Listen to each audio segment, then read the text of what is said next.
hello there, everybody. Welcome to Movies Are Real Mega Stuffed episode, Ultra Stuff for the month of September and October 2024.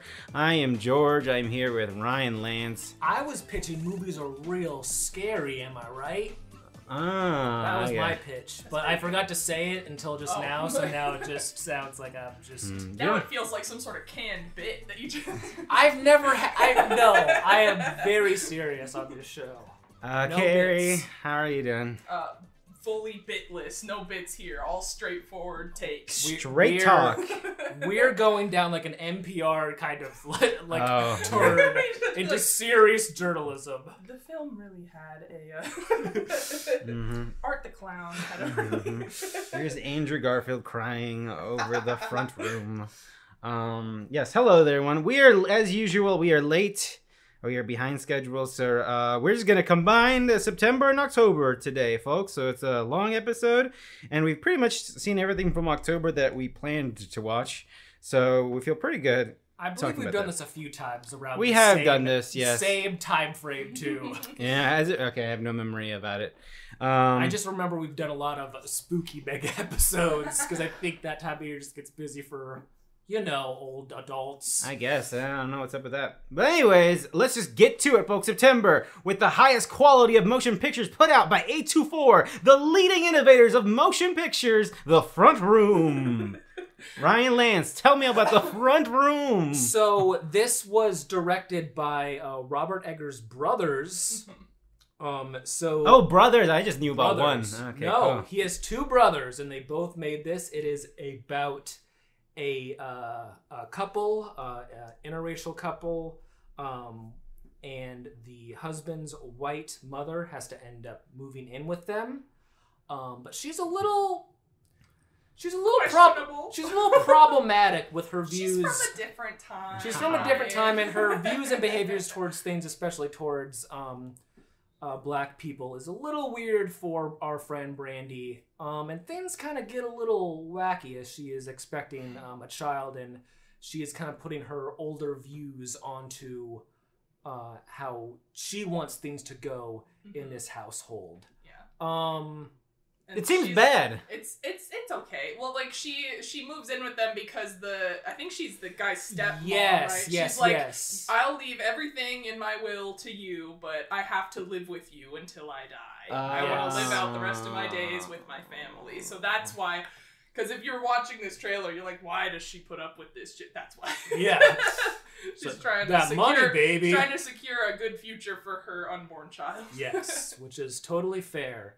And it is a horror film, technically, but so a lot of the horror or conflict comes, obviously between the Brandy and the stepmother-in-law, and, the tensions around that and the conversations and her kind of gaslighting her with, saying different things to the husband about what's going on, and then also just kind of being intentionally gross for the most part.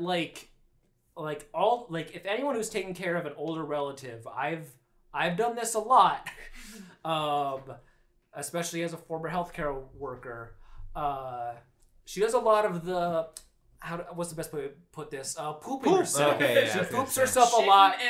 Shitting and pooping. She ruins a lot of bathrooms and a lot of beds and a lot of chairs, and it's just. And honestly, there's a lot of that. And yeah, it was like 300% more poop than I was expecting. Yes, and as someone who's dealt with that from grandparents before, it speaks very real, but it's not very scary. It's just more like, oh god, that's bringing back some memories. This plays around with the horror of discomfort and But for me, what doesn't work about this movie is that it's just kind of annoying more than anything, because the character is consistently just annoying and troublesome, and there's parts where the husband's like, well, I don't know, did you? And it's like, no, you told her that this lady sucks. You originally were the one who was like, this lady is awful and I don't want her to live with us. But now you're taking her side? That's weird. And she just, keeps being more and more irritating. And then it just kind of ends the way you would expect it to end. Did she die? Yeah. Okay, well. And it's just kind of, I think it knows it's being very boring, so it tries to do dream sequences that are more surreal and, trying to be more spooky. But they're just kind of annoying too, and, they're not, like, real. So it's just like, I don't know what we're doing here. I don't think, and personally, as a white man, I don't feel like the person I should hear about race should be two other white guys. Oh, the Eggers. The Egger brothers. So that's where I'm from. I know Carrie had more fun with it than me. Yeah.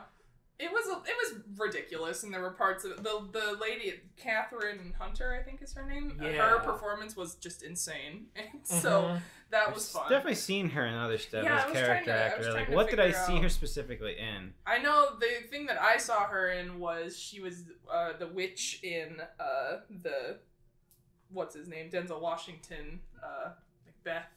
Oh. But the tragedy of Macbeth. Yeah. The serious yeah, Coen brother. The serious Coen brother. But yeah, it was a fun. It's not one that I think I'll ever really engage with anymore, or that I have super high opinions about. But it's got some parts that are just an affront and are silly. Very, very curious why A24 did anything with this one. I don't know. Probably just the Brandy of it all. But I guess. I don't know.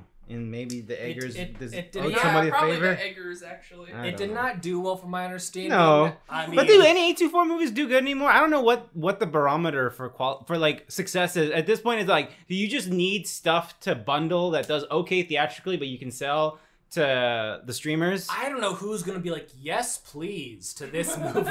Well, they also did Dix the musical, Well, that's true. That's a different story though, because that's one of the best movies ever. You can find an audience for that. I think it's harder to find an audience for this. Yeah, I don't know. I feel like I haven't seen anyone raving about this. Yeah. Well, no more time spent on the front room. That's a movie that existed, folks. Fuck it. Beetlejuice. Woo. Only saying it twice, because Careful. Tim Burton, he's back, folks. Michael Keaton, he's back, folks. Winona Ryder, she's back, folks. Kathryn O'Hara's in this movie? Oh, yeah. Okay.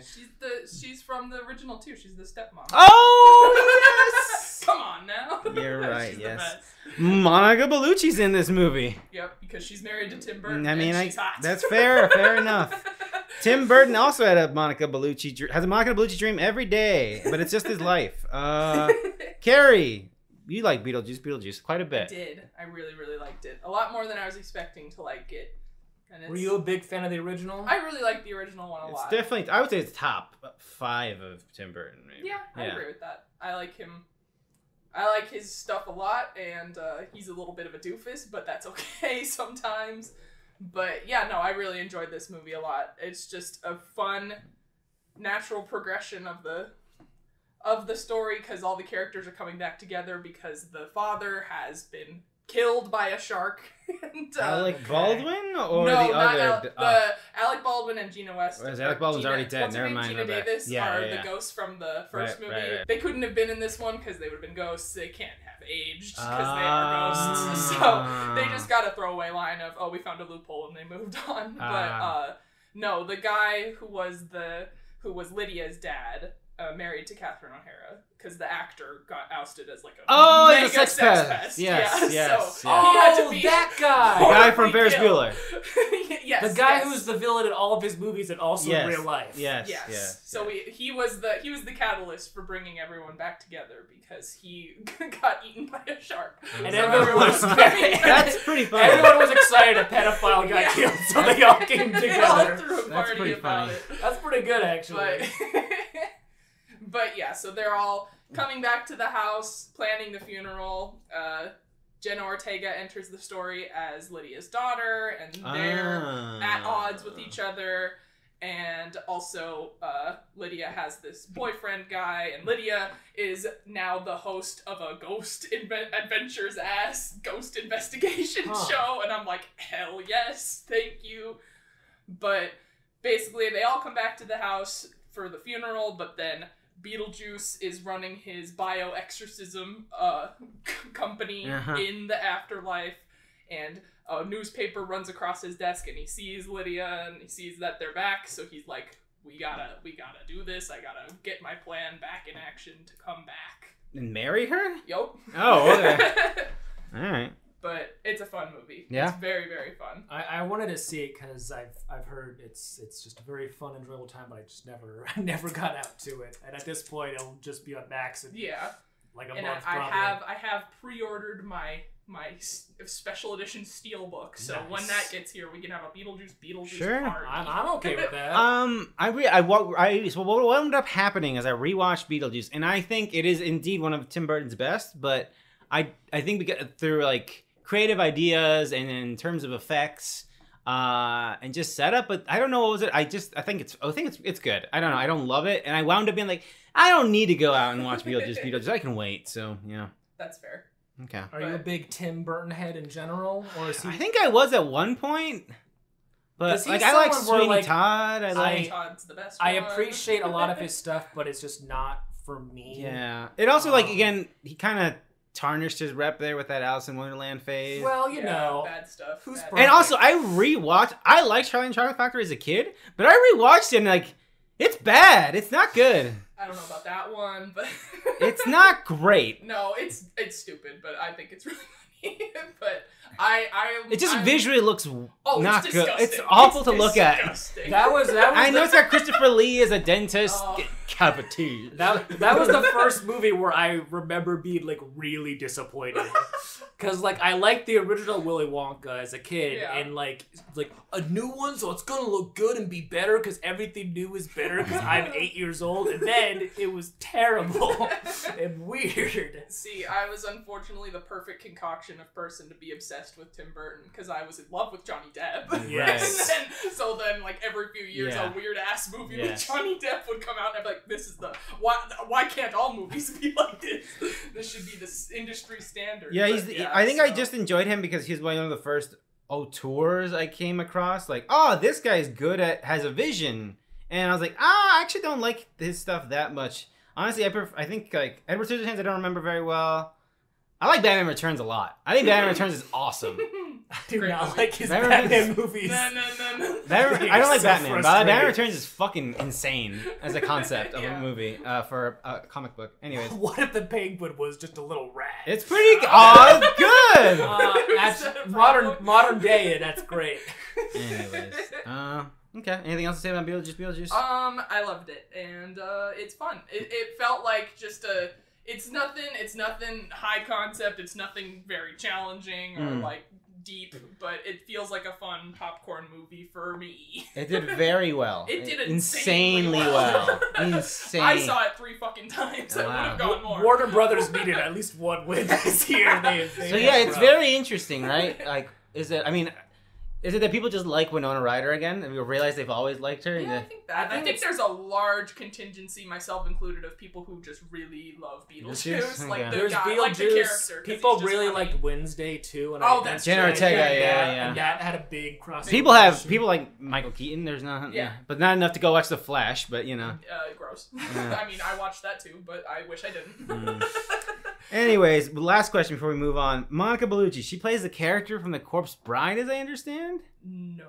Okay, someone told me that. So they lied to me. She plays a corpse bride, I guess. Because she is Beetlejuice's ex-wife. And he like killed her and cut her up and put her in like storage. Okay. And through a series of funny events, she comes back to life and like stables herself together. And her B-plot, there's like a lot of shit going on in this movie. There's like 6 different movies happening, which can be a problem if it feels a little too packed. But her thing, while all the funeral stuff is happening, she's going through the underworld trying to find Beetlejuice because she wants a revenge vendetta on him. And Willem Dafoe plays a detective who's trying to find her because she keeps killing people. But Willem Dafoe's character is so good because he's dead and he's the detective in the afterlife. But when he was alive, he was an actor who played a detective on TV. That's pretty good. So he's just going around being like, we gotta do this, gentlemen. And funny enough, this is a little darker, but his actor died because of an on-set accident. And I was like, oh, I guess it's good that Alec Baldwin was not in this movie after all. Because that would have been a little... But yeah, Willem Dafoe. That character sells me on wanting to watch this movie. Because that's a very, very, very good idea played by the perfect actor. What was that quote from that guy on the stand? Do you know what I'm talking about? There was somebody he was being cross-examined, and then he asked him, "Now, sir, is it true that you called Mr. Alec Baldwin a little bitch?" Have you not seen this? I think I remember seeing that now. Yeah, I forgot. Now that's funny. Whoever said that is right. Anyways, okay. But yeah, great movie. Willem Dafoe isn't in it as much as I would like him to be, just because there's so many fucking plots happening, because there's also Jenna Ortega finding a new boyfriend in the town. There's just so much shit happening, but it's fun. Speak No Evil 2024, a remake of a movie that I have not seen. But did y'all see Speak No Evil? Yeah, I did. Carrie's seen both of them. I only saw this one. So what was fun for me is I was going to get, because I've heard that the original, well, I should probably say the plot is basically this couple, wife, husband, and daughter are vacationing in Italy. And they meet this other couple who's a little weird, but they're kind of like fun and like exciting. They're a little more extroverted, and our main couple is a little more to themselves. But... Yeah, and then they decide, they had fun hanging out the vacation, so they decide, hey, let's go over to their place just for a fun weekend. Yeah, they reach out and they're like, come to our farm, come hang out. We want to hang out with you guys more. We had so much fun. Yeah. And then they stay over, and things start getting a little weird, and it turns out they might not be the people that they thought they were. And from my understanding, the original one was basically, it's like this slow dissection of people because they're like gaslighting and manipulating them in like small ways at first, and that kind of like grows. It's like, oh, what a misunderstanding. We didn't mean to do that. I'm so sorry. The original plays a lot more with, am I being weird about this? Are these people overstepping? I don't know. But then we also, as an audience, see some other stuff that they're doing, and it's like, so I heard that the ending was bleak. I of the original one. So I was like, okay, are we gonna do that original ending here, or is it gonna be an Americanized one? And at what point will they stop? Because it seemed like, because I've only seen the trailers, but the trailers seemed pretty spot on for the most part. And thankfully, I did not need to guess where it stopped. Stop being the original Danish film, I think, because there is a hard cut to like action horror, and it is fascinating. And like, it's fun. It's awesome. It's fun and silly. It's a different movie. Yeah. And then I remember going home and reading the original plot. The original is like, whoa, that is bleak and sad. Yeah. So it's an Americanized version of a pretty well liked foreign film, but I think what this movie has is obviously James McAvoy, who plays the weird guy, the weird crazy dad. He gives a very split persona performance. Amazing. It's very fun. I mean, that's really all you would see this movie for, is a fun James McAvoy performance. But Carrie, as someone who's seen both, what are your thoughts? I wasn't crazy about the first one. Like, I liked it fine, but it wouldn't be something you'd return to. But no, not really. Like, I enjoyed it, and all of the tense parts were tense, and it was cool, and the ending was very bleak, and I was just like, well, I just gotta put some respect on that, because that's crazy. But it didn't, like...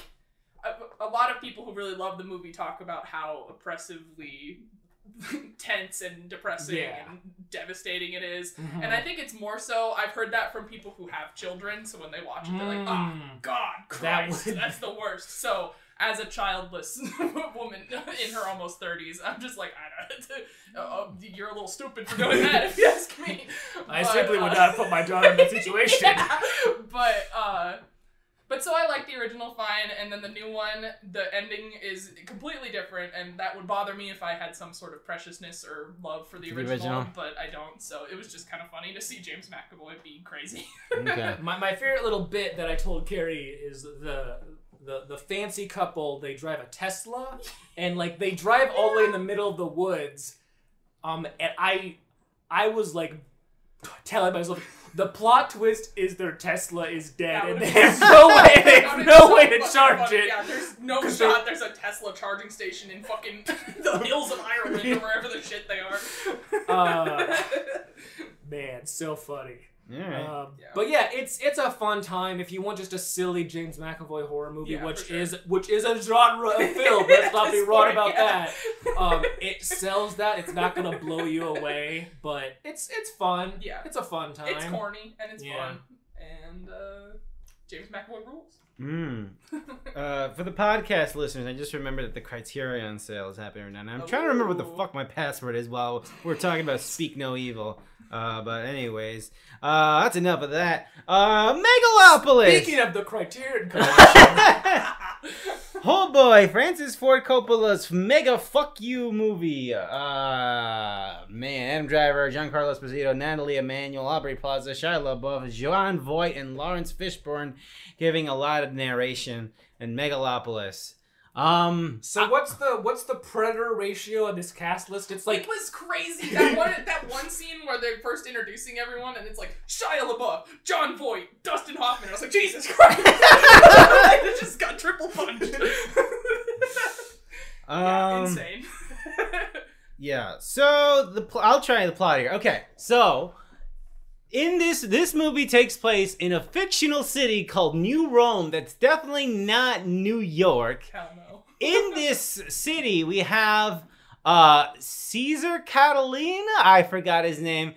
Fucking, oh my god. I was gonna call him Annette Guy. I guess that's the first movie that comes to my head. What the fuck is Adam Driver? Adam Driver! No. Annette Guy is perfect.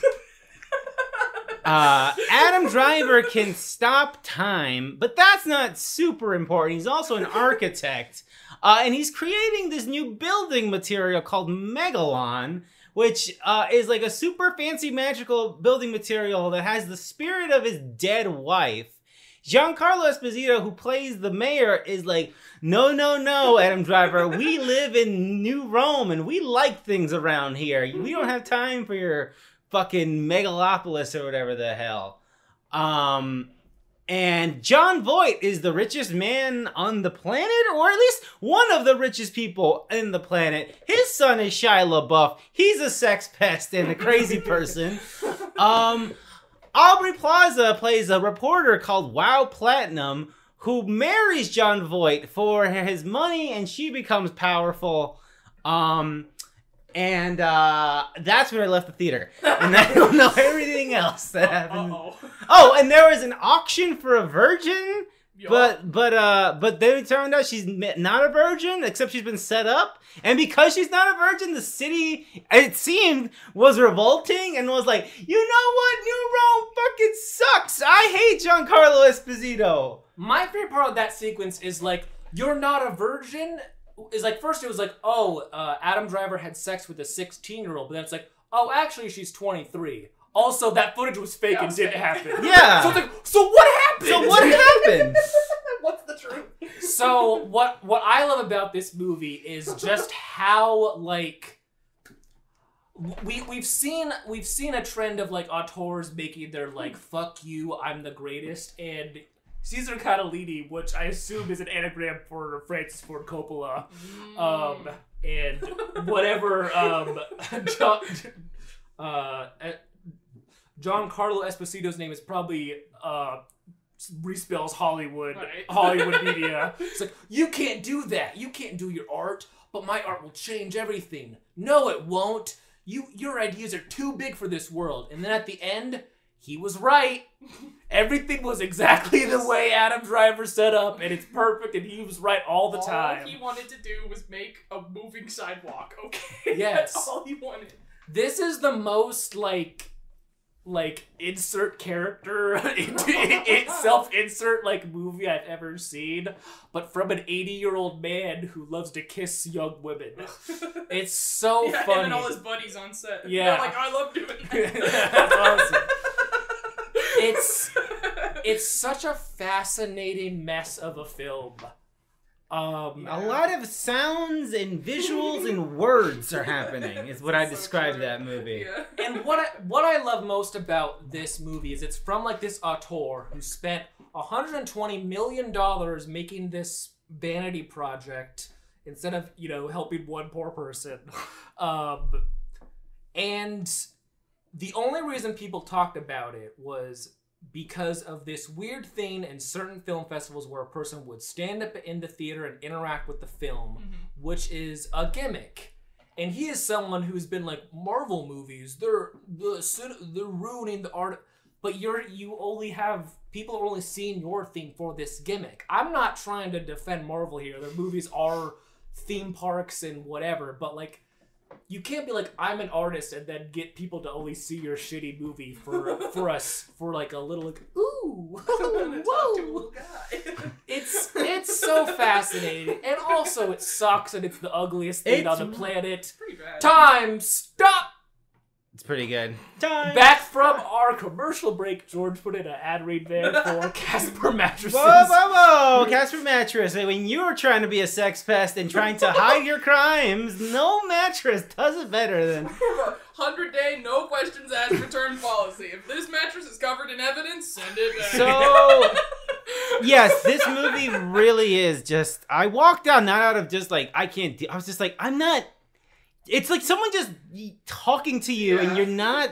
You can feel that you're not gaining Yes, anything. There's nothing... the words are like, there's nothing... I'm like, I'm just gonna leave. I don't know what to do with this. And then I saw on Twitter that crazy scene with Aubrey Plaza and Shia LaBeouf where she makes him go down on her and then, oh my god, that was insane. My favorite scene that involves them is when they go to John Voight and they're like, we're going to take over the company. There's nothing you can do. And he is lying in bed and he has a clear erection and he goes, you see my boner? And that's it. There's some stuff after that, but a line a person said in a movie was, you see my boner? And that's just incredible. And then also Adam Driver being shot in the face. That's pretty fucking funny. What's great about that scene is he's shot in the face and then he's like, I'm hideous. And then they show, him all like golded up later. He's like, I'm a monster. I'm awful and yucky. And then one scene later, he's just fine again. It fixed him completely. Yeah, this movie's not very good. It's a funny movie. And yet, it somehow made more money than One from the Heart by Francis Ford Coppola. It's not very good. It's something. That's all I gotta say. I think the best thing that Francis Ford Coppola has made is Sofia Coppola. Oh, that is true. I commend Aubrey Plaza for committing to the bit. Aubrey Plaza is doing a great SNL skit of a weird character. She's doing her job. Yes, she is 100% doing her job. Her character is called Wow Platinum, and she is indeed that character. Very much. Yeah. Anyways, that's Megalopolis. Will and Harper. This is a documentary road trip movie. Yeah, kind of dealing. I believe I only watched this. Yeah. I wanted to, but I did not get a chance. So pretty simple thing I talked about last time, but this is about Will Ferrell and his friend Harper Steele. And basically, a little after COVID, Harper came out as trans. They had been friends since the 90s. They were hired on Saturday Night Live the same week. And they just have been like best friends and working together basically ever since. And the movie follows them on a road trip as they're both kind of navigating, for Harper, what it means being a trans person in America, as well as Will Ferrell, not really knowing anything about the trans community or trans people, and wanting to, be there for his friend and, learn as much as he can. And the main thing is, before Harper transitioned, one of her favorite things was just going on road trips throughout America and stopping at she would say I love going to the shittiest, most dangerous bars on the planet and just talking to people. And her being like, I love doing that. I love going to, rodeos and NASCAR races, but I just don't know if I can do that anymore. Yeah. And Will Ferrell pitched the ideas hey, I will go there with you, so maybe my celebrity can absorb any of like the stuff, and then also we just you can get in there and talk to the Ricky Bobby fans. Yes. Oh my! There is someone who they're in Texas, and someone goes Ricky Bobby. So there is a lot of that, and it's just such a sweet, nice thing. It's just so nice. They, travel across various places in America. There's a lot of cool conversation. There's a cool conversation early on where they go to like a party or a gathering for elderly trans people, and there was this really cool conversation they had with another person who came out in their 60s about the voice, because she was like, when I came out, they were like, you're gonna want to change your voice, and she felt like this is my voice I've always had, and doing the voice changing feels like doing something more for other people's benefit as opposed to me. Yeah. And that was just a cool thing to hear. And Will Ferrell be like, yes, cool. And him being a supportive friend, and just a lot of what they were doing is they would go to places, and the idea was they wanted to get people to just talk about, trans people. And there was some really cool stuff. They were at the Grand Canyon, and they were talking to a person who was a therapist, and she brought up how, she was a retired therapist, and she brought up how like 30 years ago she had a patient who was saying that they thought they were trans, and basically she was like, I don't know about that, and kind of steered her away from that, and her just being like, I've just felt really guilty for maybe pushing that person farther away from who they wanted to be. And just so many cool conversations, and I think it's just the perfect kind of thing to show your parent who doesn't fully understand trans people, because the point of it is for them to ask all the obvious questions. Like, there is a part where Will Ferrell's like, so you've gotten surgeries on, certain parts of your body. Are you considering things on other things? All the basic questions a parent would ask your trans friend who you're like, oh God, why are you doing this to me? And I think it's just so wonderful and beautiful in how it does that. You see a lot of like cool vulnerability from, obviously Harper, because she's talking about some heavy stuff, but Will Ferrell, there's a part where they are at a place in Texas, which I can surprise, Texas was the roughest stop on their trip. A little less chill, perhaps. Where, basically his celebrity kind of got some attention in ways that they weren't super happy about, and he just felt very guilty. Because he felt like... It was like a liberal Democrat or something? Yes, they showed tweets because they were eating at like a Texas road. The thing is, they saw a sign for like, can you finish this steak in an hour? You eat for free. And he was like, I bet I can do that. And she was like, sure, let's go. But when they did that, they put him and her, because he was doing a thing like at this table like in the middle of the area. So it was like... Because everyone's looking at them doing the challenge. Yeah, so it was like a fishbowl thing. Yeah. And it just kind of, it felt bad, and then you saw the tweets come in like, this shit doesn't fly in Texas, like stuff like that. And they had a very like real, like honest conversation about that. And Will Ferrell was like, I feel horrible about doing that. I wish I could have done stuff differently. And it's just so nice. It's just a nice, pleasant movie with obviously some really sad stuff, but some very fun humor stuff too. Kristen Wiig is in it. She writes them a song about their road trip. It's very nice. There's some other Saturday Night Live alumni there too. Will Ferrell, Tim Meadows, Tina Fey, Seth Meyers. Lots of fun stuff. As a Saturday Night Live person, it was very fun. And just a fun thing in general. Just watch it and tell your parents to watch it who love Ricky Bobby. Because it's just a nice thing. And some of the interviews I've seen is wanted it to come out before the election because they knew that some people are pushing an anti-trans thing, and they wanted to, maybe have that conversation help to make people understand those people better, so they're not voting with just ignorance, because their whole pitch is like, I don't think that many people really hate trans people. They just don't understand what that means. And like I said 1,000 times already, it's great. It's nice. I would watch it. It just sucks that it will probably it'll die on Netflix because it'll be hidden by their algorithm with their infinite number of movies they are putting out all the time. But great film. Highly recommend it. I hope it wins Best Documentary or something. Big Fix Your Hearts or Die. Yes. Apartment 7A. This is the direct of Paramount. I almost said Paramount Presents. Is that what it used to be called?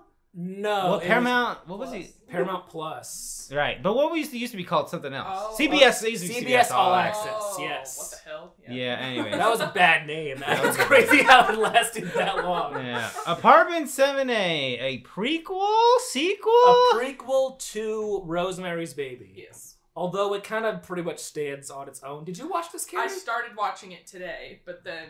you got distracted. Well, no, Matt came over to the apartment because him and Richard do workouts on Tuesdays. And the movie didn't have subtitles. So I was like, I can't watch this while you guys are working out. All right, well, I'll keep this quick. Basically, it takes place in the same hotel as Rosemary's Baby, and it's about a woman who... moves in there and basically becomes the pre-Rosemary carrier of the Antichrist before Rosemary actually did any other things. So it stands on its own for the most part. It's just like little hints to the main thing. You just kind of like know. But I'm not the biggest expert on Rosemary's Baby. Yeah, I've seen it once. I saw it once and I was like, that was good. And then like I read about Roman Polanski and then I was like, I'm good with not getting into this movie where I'm defending this guy in Megalopolis right now. So it's a Paramount Plus original movie. So it's not, and it's a prequel to what a lot of people consider one of the best movies ever made. So it's that, but what this movie does is it has a great performance from Julia Gardner, who is really great in everything she's in. It has some pretty creative stuff. It has Diane Wiest, whom I love. Yes. And it's just fine. It's fine. Yeah, it's Rosemary's Baby. There's a conundrum going on. Something's happening. And she's like figuring stuff out because, they're all manipulating her in ways she doesn't fully understand, but she just wants to dance because she's a ballerina. From Nebraska. She is from Nebraska. Yes, I almost forgot. They say that she's from Nebraska, and my Letterboxd review was finally someone from Nebraska gets to carry the Antichrist. We've been waiting for this. But yes, it's totally fine. If you like a Rosemary's Baby type movie, because there are so many of them, this is another one, and it's more solid than some of the other ones that have come out. Is it better than Pet Sematary Bloodlines? Without a doubt. That movie just is nothing. This movie's at least like coherent, has some creative visuals. What other horror Paramount movies are there that they can? There is one called Significant Other with Micah Monroe that was very boring. I heard that one was okay. Was that like Aliens or something? Yeah, it was like her husband goes missing and then he's back. It's like a thing like, I don't know if you're really my husband. And it was just very boring. I see. In my opinion. Yeah, if they had the Friday the 13th license still, they probably would have made like a whole series on Paramount Plus of Jason. Anyways, I get Paramount Plus and Peacock confused sometimes. They're the same C tier. Like there's something good every once in a while, probably. I don't know. The best thing about Peacock is that I made my Peacock account when Firestarter was on it, and so I made my icon the little girl from Firestarter. And I made my profile name Firestarter, so whenever I open the app, I forget that I did that, and it gives me a little bit of a laugh. Nice. It's really weird how I never thought about that. Like, I did not know idea that was a Stephen King book or a popular movie that came out, and now I see Firestarter a lot, like when I'm looking at DVDs and stuff. Yeah. Anyways, The Substance, directed by Carly Frechette, Demi Moore, Margaret Qualley, Dennis Quaid.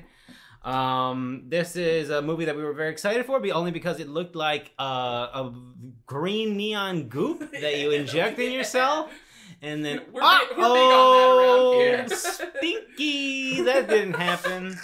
That's not what was supposed to happen at all. Demi Moore is a super famous fitness instructor, which is a strange thing to say out loud, but that is a reality. She was an actress, and I believe her current show is fitness. Although that this was like the progression of yes. Although that this was the gimmick she could get. This movie has like a altered reality where it's just like this is the show. Yeah, this is the show, the TV channel. Yeah. Yes, there is like the big the New York Ball. The big. It's very strange, which I love. I love it. Yes, I love that. Anyways, Dennis Quaid is like a Francis Ford Coppola type. Dennis Quaid is doing his best Francis Ford Coppola. And he's trying to get Demi Moore to retire, put her down. Because she's old. She's fucking 50 years old. It stops. What stops? Yeah, I don't get it either. Yeah.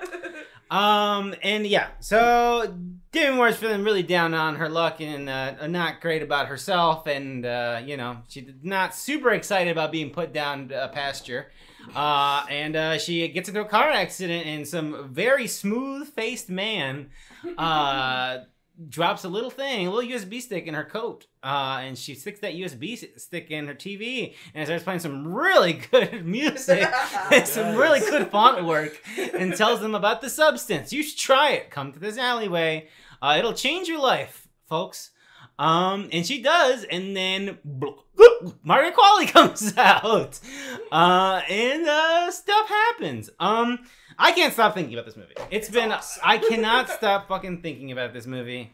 I've thought about it like every week since I've seen it. It is definitely a body horror movie. It is everything that we thought it would be. Yes. And more. I like it. More, exactly. And more, yes. Carrie, you want to talk about it? I love this movie. I was excited for it because I had seen Revenge? Coralie's previous film from 2017 called Revenge, which is similarly body horrific.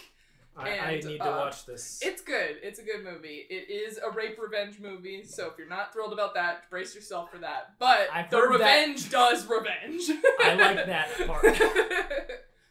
But yeah, it's got the girl from I'm pretty sure it's the girl from Rings is the girl. Oh, but that movie's good. But anyway, going into it, I was like, this movie's gonna fucking slap. I just know it. And it was incredible. Demi Moore's performance is easily the highlight for me. Her just losing her mind, and all the fucking scenes of her just having the inner turmoil with how she sees herself versus how she's being told the world sees her, and it's just. But she's still Demi Moore. But that's the point. That's the point. Exactly. Because she's gorgeous. She looks incredible. Even this statuesque, gorgeous, perfect woman hates herself, and that's the world we've built for people to exist in, and it fucking sucks. But yeah, no, this movie's fucking incredible. I will say, many have said it already, but the only part of this movie where I had to be like, oh god, was when Dennis Quaid was eating those fucking shrimp. That was really gross. That was pretty good. Nasty. I will quote you after the movie ended. You're like, right, I think I just watched a perfect film. and I just love when someone watches something for the first time and the reaction was like, oh, damn. It's great. I think when I first saw it, I definitely loved it. It's a fucking long movie, that's for sure. But I really liked it just based on aesthetic. Mm-hmm. And I thought a lot of the reviews that were talking a lot about like the themes and stuff, like, I don't know, man, it's a little. But then I thought a lot about the now infamous makeups, the scene where she's getting ready for that date, which I think is the most relatable. I think any human being, especially if you're a woman, but as someone who has to be perceived by other human beings, and you have to get dressed and look at yourself in the mirror, and like, I have a zit here, and I was like, I don't want to fucking go. Like, it's very relatable, and I imagine so much so for women.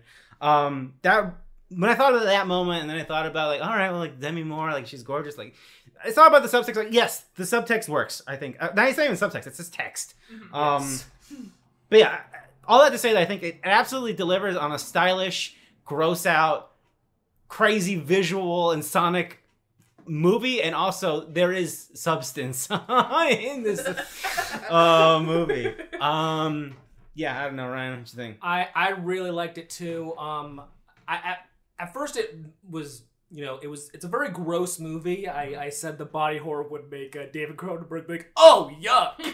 But after watching another movie that we will talk about, I was like, actually, I think the main reason why this body horror grossed me out more than another movie that we'll talk about is, you know, the fact that you are really feeling the person and what they're going through, like on that emotional core level, both Demi Moore and Margaret Qualley.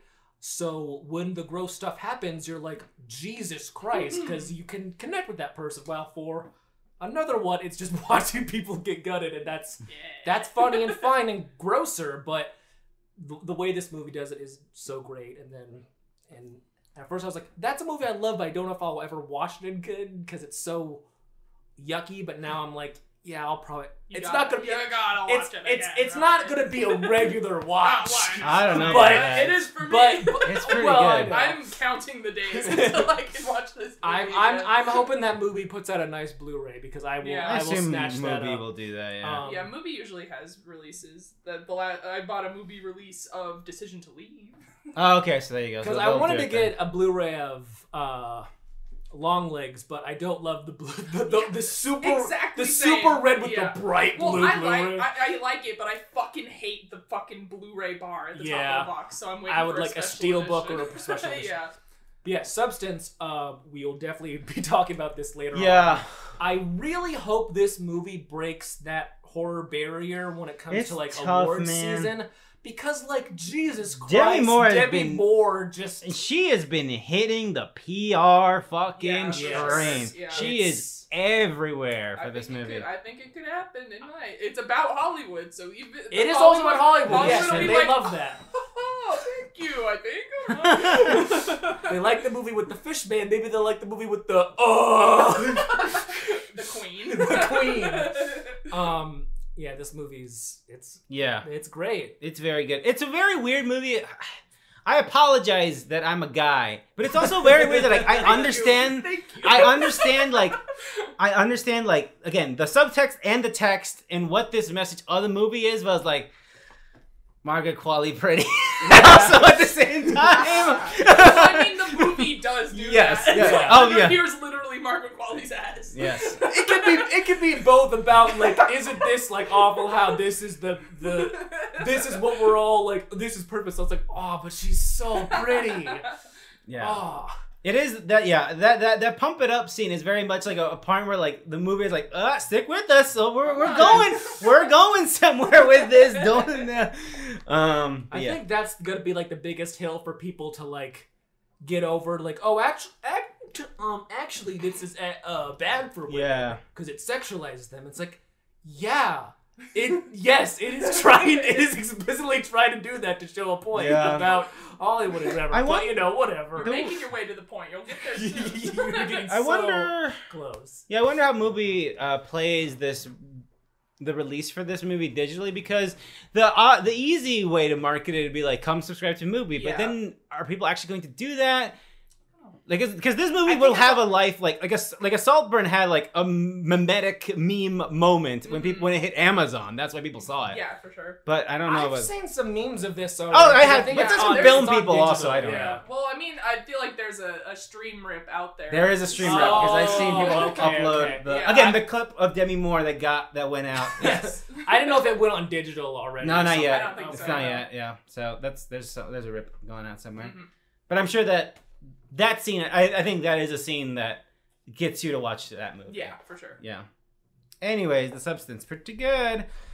October, woo! More like end of September. Movies, like spooky movies. Movies are eek. What? This guy goes to Target. Salem's Lot. Is one of the first movies here in October. This was originally going to have a theatrical release, as I understand, and then it just went on to Max. This is Yes, this was directed by the Annabelle Comes Home guy.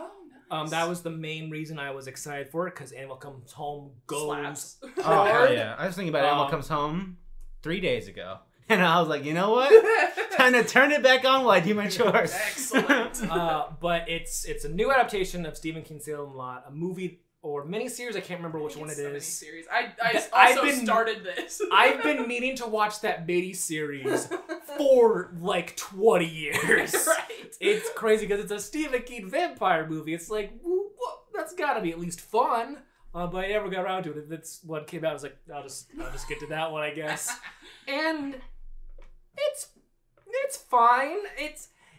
It's about, you know, a Ryder goes to a small town in Maine, and some weird stuff is happening in this regard. It's a vampire is essentially slowly turning everyone into town into a vampire, Midnight Mass style. I was gonna say, that sounds a little familiar. Yeah. It's very much like Midnight Mass, which sucks because Midnight Mass is so good, so I'm now watching this other streaming service vampire turns a small town into vampires thing, and it's like, ooh, but it's not. And you know it's Mass. Vampires. Yeah, because Midnight Mass, they don't market it as a vampire. No. You don't know until later on. The third episode, I was like, aliens for sure. This guy's alien. Well, that's why it's a good show, because it keeps you guessing in weird ways. And this one, I believe it begins with like a fucking last voyage of the Demeter as what with this weird ass coffin. I don't know, we gotta be super careful with it. And it's like, okay then, bro, you should know what, because people know what a vampire is in this movie. Like, if you saw that, you'd be like, there's a vampire in there. We actually did it, and a bunch of dirt fell out. There's 100% is a Dracula in there. But you know, that's the plot. Slowly turns the town into vampires, and the writer and his love interests, and basically a kid who's super into horror comics, kind of all are going on their own adventures. And what the funnest part is, the kid who's super into horror comics like knows how to kill the vampires better than anyone, and that's fun. The problem is, I don't know if Salem's Lot is like a big book. I don't know if it's like an It quality, like large chonker of a book. I would assume. Carrie would know, I don't remember how thick that one. But this movie feels cut down. Yeah, well, I mean, the miniseries / first movie is like over 3 hours long. Yeah, and this is like a standard hour 50. Wait, so I'm confused. Is the movie like an It thing where like it's a miniseries compacted into a movie, or is it? I think that's what the new one is. Oh, okay. Yeah. Except this is all one movie, and you really feel it because it's all so quick and quickly edited. It kind of just feels like, oh, everyone's vampires now. What are we gonna do? We'll kill them. And now we're leaving the town. And that's a bummer. I think it looks fine. It has a few clever stuff, but it just feels like it was edited really poorly. Maybe it's because Max wanted to trim it down for streaming stuff, because like, well, we can't just cancel all movies to write them off. Right. So let's just make this one really shitty and then, you know, just put it out there. Floating around between 480 to 600 pages, depending on editions. That seems like a big book. It's not it. It's not it. 1,000. Yeah, that's true. But yeah, it's Salem's Lot. It's a lot of people watched it because it was on Max. Yes. That's why a lot of people were talking about it. If you want like a Stephen King vampire thing, you could probably do better, but it's probably fine. It's just Dr. Sleep count as a vampire movie? I think so. Yeah, they're like energy vampires. Yeah, they're vampires. Sorry, I just saw Dr. Sleep, so now I'm really catching up. Have you seen this movie called Doctor Take a Nap Man? I mean, I'll talk about Dr. Sleep anytime, any day. But yeah, Salem's Lot, I think it was killed in editing, and that's the main issue for it, so I can't super recommend it. But the originals, I've heard, is pretty good, so yeah, maybe I'll get around to it. I think I'm about like 15 minutes in, and it didn't start with them opening it up. It's gonna be it's just what the fuck it on, Dracula? It starts with the guy arriving in town and kind of meeting everyone, and everyone's a little weird. Two things. Yes. In that time, I have ordered a 4K copy of Videodrome. Ooh, hell Because yeah. I finally needed that. And two, Ryan, you should log into your Max account before you leave on my TV so I can use your Max account. Okay. That's fine. That's Salem's Lot. Joker, Folie à Deux, directed by Todd Phillips of Old School fame, and starring Joaquin Phoenix, Lady Gaga, Brendan Gleeson's in this movie, Kathryn Keener's in this movie. I don't know who Harry Lottie is, but he's also in this. Steve Coogan's in this movie, apparently. That's fun. The Coog! Yeah. Where do we start? No one saw this movie. It's impressive. It's crazy. It's crazy. I saw a thing I saw like a video lately about how DC's current slate has had like a really bad sequel problem, if you think about it, because like a lot of their originals are pretty solid. Wonder Woman, Aquaman, Shazam, Joker, and all their sequels are like floundery. Like the only exception is really the Suicide Squad, and that is a completely different thing. Yeah, it was also made by someone like, who's good at making movies. What if we make it good? Yeah, we're already straight at the bottom, so. Right. So a movie did not make $1 billion. It cost $1 billion, but I don't know. 200 million. I have not seen this movie, but I don't know how you film Joker at sub 100 million and then this movie 200 million. But whatever. It has to be Joaquin Phoenix and Todd Phillips wanting a big check, and obviously Lady Gaga's not. Yeah. Cheap. I don't know. She's also kind of, I feel like she's kind of doing it for the love of the game at some times. A lot of times she does do that. She's in Machete Kills, for fuck's sake. That's true. Anyways, Carrie, I'm sorry, you'll have to be the spokesperson for this. Fine. Look, I mean, Ryan saw it, but you know. I was very, very, very, very excited going into this movie because it was pitched as a musical, a jukebox musical starring Lady Gaga. And but not pitched as a musical. Also. Well, I mean, I knew. I mean, it's obvious. What the fuck is in the eye? But yeah, when the first trailers came out, I was like, this looks amazing. And I went to see it, and I enjoyed it, but as I think about it more, I'm like, I don't know. I'm scared to rewatch it now, because I think it might kind of be bad. What was the stuff that really resonated with you when you first saw it? I love the musical stuff? Numbers. They're funny. And they're all like classic, like 50s stuff. It's right? stuff that I'm not super familiar with. Are they good though? But they're not like original songs. They're just like they're good. But in retrospect, when I think about them, like it's just fun to watch the Joker and Lady Gaga do a bit. Videos. Yeah. But it's like they aren't as bombastic as I would have hoped they would be, because it's like a lot of people have said this, so this is not my original thought, but it almost feels like it's ashamed of it being a musical. Like they're like, we're a little bashful about our musical numbers. When I saw the budget of this, I assumed the musical numbers would be a spectacular, that would be awesome wonderment thing, but instead Dix the Musical had better musical stuff. But like, because a lot of all of the musical numbers are like in the theater of his mind. Yeah, so you they're not happening. They could have been crazy. Again, you can go Singing in the Rain. Again, we're in media res or whatever the hell. Yeah, and that's another thing that I didn't like about this movie is, you know, it's a musical and it feels ashamed of that, but it's also like with the first one, it was like, okay, what's real in this guy's mind, because he's imagining this relationship with this woman, and it's kind of obvious, like, when you think about what's going on, but it's not until, like, there's, like, oh, he was imagining all of that. But the way it was positioned was, like, it's like, oh, this could be, it's like his mind is blending with reality. But on this one, it's just a hard cut to, like, we are on a stage and we are doing a show. And it's like, and now that show is over, now we're cutting back to the real world, because I just thought about all that. It's like, that's so what happened is nothing. Like, it doesn't, like, it's a window to his mind, obviously, but it's not doing that whole thing that this movie is trying to say, is like, this man is so disconnected from reality, when it's like, it just seems like he's daydreaming about Lady Gaga, which, brother,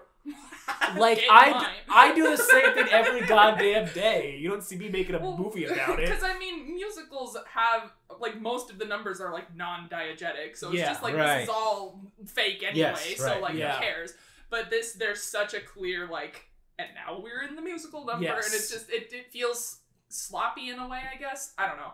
But I love Joaquin and Lady Gaga are both obviously great singers. Lady Gaga more than Joaquin, but Joaquin still holds his own. He's still got those Johnny Cash pipes. Yes. But I don't know. A lot of it, I would think less about the optics of this movie if it wasn't directed by a fucking douchey fart sniffer like Todd Phillips. Yeah. Because it just, when I'm watching it, especially the fucking ending, I'm like, you know, Todd Phillips was just so up his own ass, like, oh, this is really gonna get him. Because it feels, a lot of what I've heard about why the movie is the way it is because it's him, like, I don't know if this is true or not, or if this is just online speculation. The him getting back at Christopher Nolan thing. Well, that, and also him being like, I don't like the way people were reacting to the original movie, so I'm gonna make this movie as revenge to them. Like, that seems a little far-fetched, but also I believe it, because he's a fucking tool. But I don't know. The guy who made the Hate Over Part 3 is a tool? That's crazy to me. But yeah, I don't know if we want to get into any spoilies, because I don't know if George wants I will watch it. I just didn't feel the need to watch it in a movie theater. Yeah, no. You didn't need to. Yeah, well, I'm sad that you don't no longer feel... I mean, I wanted to love it so bad, but I'll watch it again and I'll see how I feel after that. That'll be the real... Because I love a lot of it, because a big bulk of the plot is them basically relitigating the events of the first one, because he's in courtroom drama. Yeah, and so that's hilarious. It's just funny for him to... Because at a certain point, he decides to represent himself, and he just comes in and does his Joker bit as a lawyer. He does a foghorn leghorn ass like, thing. The defendants, and I'm like, now this is really fucking And funny. like I liked a lot of parts of the courtroom stuff, because it kind of showed like the effects that his actions had on people in a very like real way. And I was like, that's very cool, and that in itself could be an answer to people who you feel like are idolizing this character. Yeah. It's like seeing the actual impact it's having on women and people part of a minority group. And that's cool, and it just feels like it's building up to something, and then it just kind of teeters out. It just builds to this like really sad conclusion. Yeah. It's like, why is this so miserable? Like, obviously it would be, but it's like, it doesn't... It plays more with the people who liked the first movie for the wrong reasons. We're going to show you that you liked the movie for the wrong reasons by making this movie miserable. And then also people who just like the movie and like movies in general. This movie's just going to kind of blow ass. So it's truly a movie for nobody. It feels that way. It's so weird. Especially like the ending stuff. Like there's the big controversial... I think there's two controversial ending things. It's like, because he's representing himself in court and he's like shitting on the guards, and then something happens to him in the prison. It's not like super clear. Yeah. But it's also pretty clear. It's not, it's like clear but not clear. Like what I saw, I was like, are we really doing this? And the Emperor's like, no, that'd be really stupid if they did this. And then like it seemed like they did that, and I've seen the memes. I won't spoil it for George, and also I won't say it because it's like a really gross thing I don't want recorded. But it's just weird, and then the final ending, I'm fine with.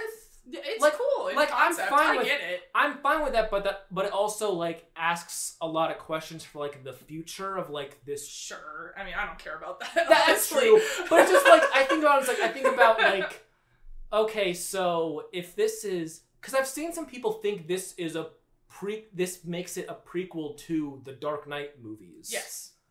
Which, there's no way that can possibly be true for a number of reasons. But then also, if that is true, then that is super confusing, because then like Batman gives like, there's this guy going around called the Joker. It's like, oh, like that guy from the 80s? No, this is a different guy. Who's completely different. It's like, oh. Yeah. Okay. That's fine. Yeah. I don't know. It's a very weird movie. I wanted to see it. It's fascinating. It is fascinating. I think that's the best way to describe it. Because, like, I want to see it again, and I liked most of it, but as I sit with it, it sours for me. So I don't know. I just need to rewatch it. I think once this hits streaming, which it's also going to hit digital. It's going to be there soon. It's going to hit. It hits digital, I think, this week. Like, less than a month, which is like, oh no! For a DC movie. Also, this movie's not like labeled as a DC movie. It's called a Warner Brothers movie because Todd Phillips is like, this isn't a comic book movie. It's like, yeah, see, it is. This is a comic book movie. If a lot of these ideas were presented by someone who I didn't think was such a fucking tool bag, yeah, I'd probably be more lenient to them. Yeah. I'm fascinated in seeing how. I mean, the nerds have probably already watched this ripped, but. When it hits streaming, I'm excited to see what the reevaluation or the evaluation that come out. Mass. Yes, especially for the bathroom stuff. That will be interesting. If the stuff about Todd Phillips being like, you didn't appreciate the character for the right reasons is true, so this is my response to that. It's like, I'm doing this because you don't care about Arthur, the person. And I'm like, you did that to him because we don't care about him. Whatever, who cares? It is a movie, but it's also just like a weird thing to happen from... It's so dumb. At the end of the day, this is a fucking stupid Joker movie. Yes, God damn it. Todd Phillips, go away. I got some great news. There's no way he's working for Warner Brothers after this. There is zero way he's working for Warner Brothers after Unless this. it's another Hangover. I don't think he can get that crew back together. Yeah. I think Bradley Cooper thinks he'd be too good to do 100%. Yeah. 100%. Before we leave Joker, can I spoil one small joke, which is Sure. my favorite? There's this element in the movie where in the universe there was a TV movie of the events of the first movie. Yes. And Lady Gaga's character, underused by the way, but she approaches him and she knows him from the TV movie, and she's like such a big fan of the TV movie, and she wants him to be the person from the TV movie. But anyway, she's like, no, the movie's amazing. And he's like, oh, that's great that the movie's amazing. And then in court, they're interviewing Zazie Beetz, and she's like, yeah, I saw that really shitty movie. And Joker turns around and looks at Lady Gaga like, that was the best. Like, what? You said it was good. That was genuinely hilarious. I don't want to keep talking about this movie, but again, like Lady Gaga could play a great Harley Quinn. This movie's not giving her a lot to do with. This movie's not interested in that. It's also just like from like the core of like the original character, they call her Lee. Like her name's Harleen Quinzel, but like, oh, my girlfriend Lee, and it's like, why are you so afraid of this thing that you think is gonna make you $1 billion more? I mean, like they did the same thing with fucking Penguin. They call him Oz Cobb or whatever instead of Oswald Cobblepot. That's true. That's true. So I think that's just a thing to make stuff gritty. I understand when your name's Oswald Cobblepot or the Riddler's name in the comic, which is Edward Nigma. That's pretty to change it to, I think they changed it to Edward Nash. And like, I get it to a point, but like, your name could just be Harleen Quinzel, you know? That's stupid. What if I told you Kevin Smith named his daughter Harley Quinn? I think I did already know that. And you know just what? Interesting. You know what? If he has just a genuine love for the shit, fine. Go for Butthole it. taint area. That I have a problem with. That is an issue. Red Rooms. I have heard the name of this movie, but I don't know anything other than the name of this movie. I caught this movie. Alamo had a very limited running of this movie, and it is a I think French Quebec movie. Quebecois film. Montreal. But it is about a similar courtroom drama, except not similar at all. Just there's a courtroom, and there is a high-profile case of this guy who is.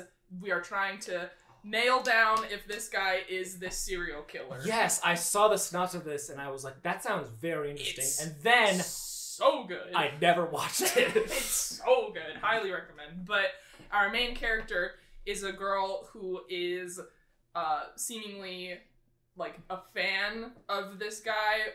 We don't really know what her intentions are at the jump, but her and this other character are showing up to all of the court proceedings, and this guy has, like a lot of serial killers for some fucking reason, has amassed a fan base. So we're watching her go to these court hearings, and we watch the evidence being presented, and she is a model.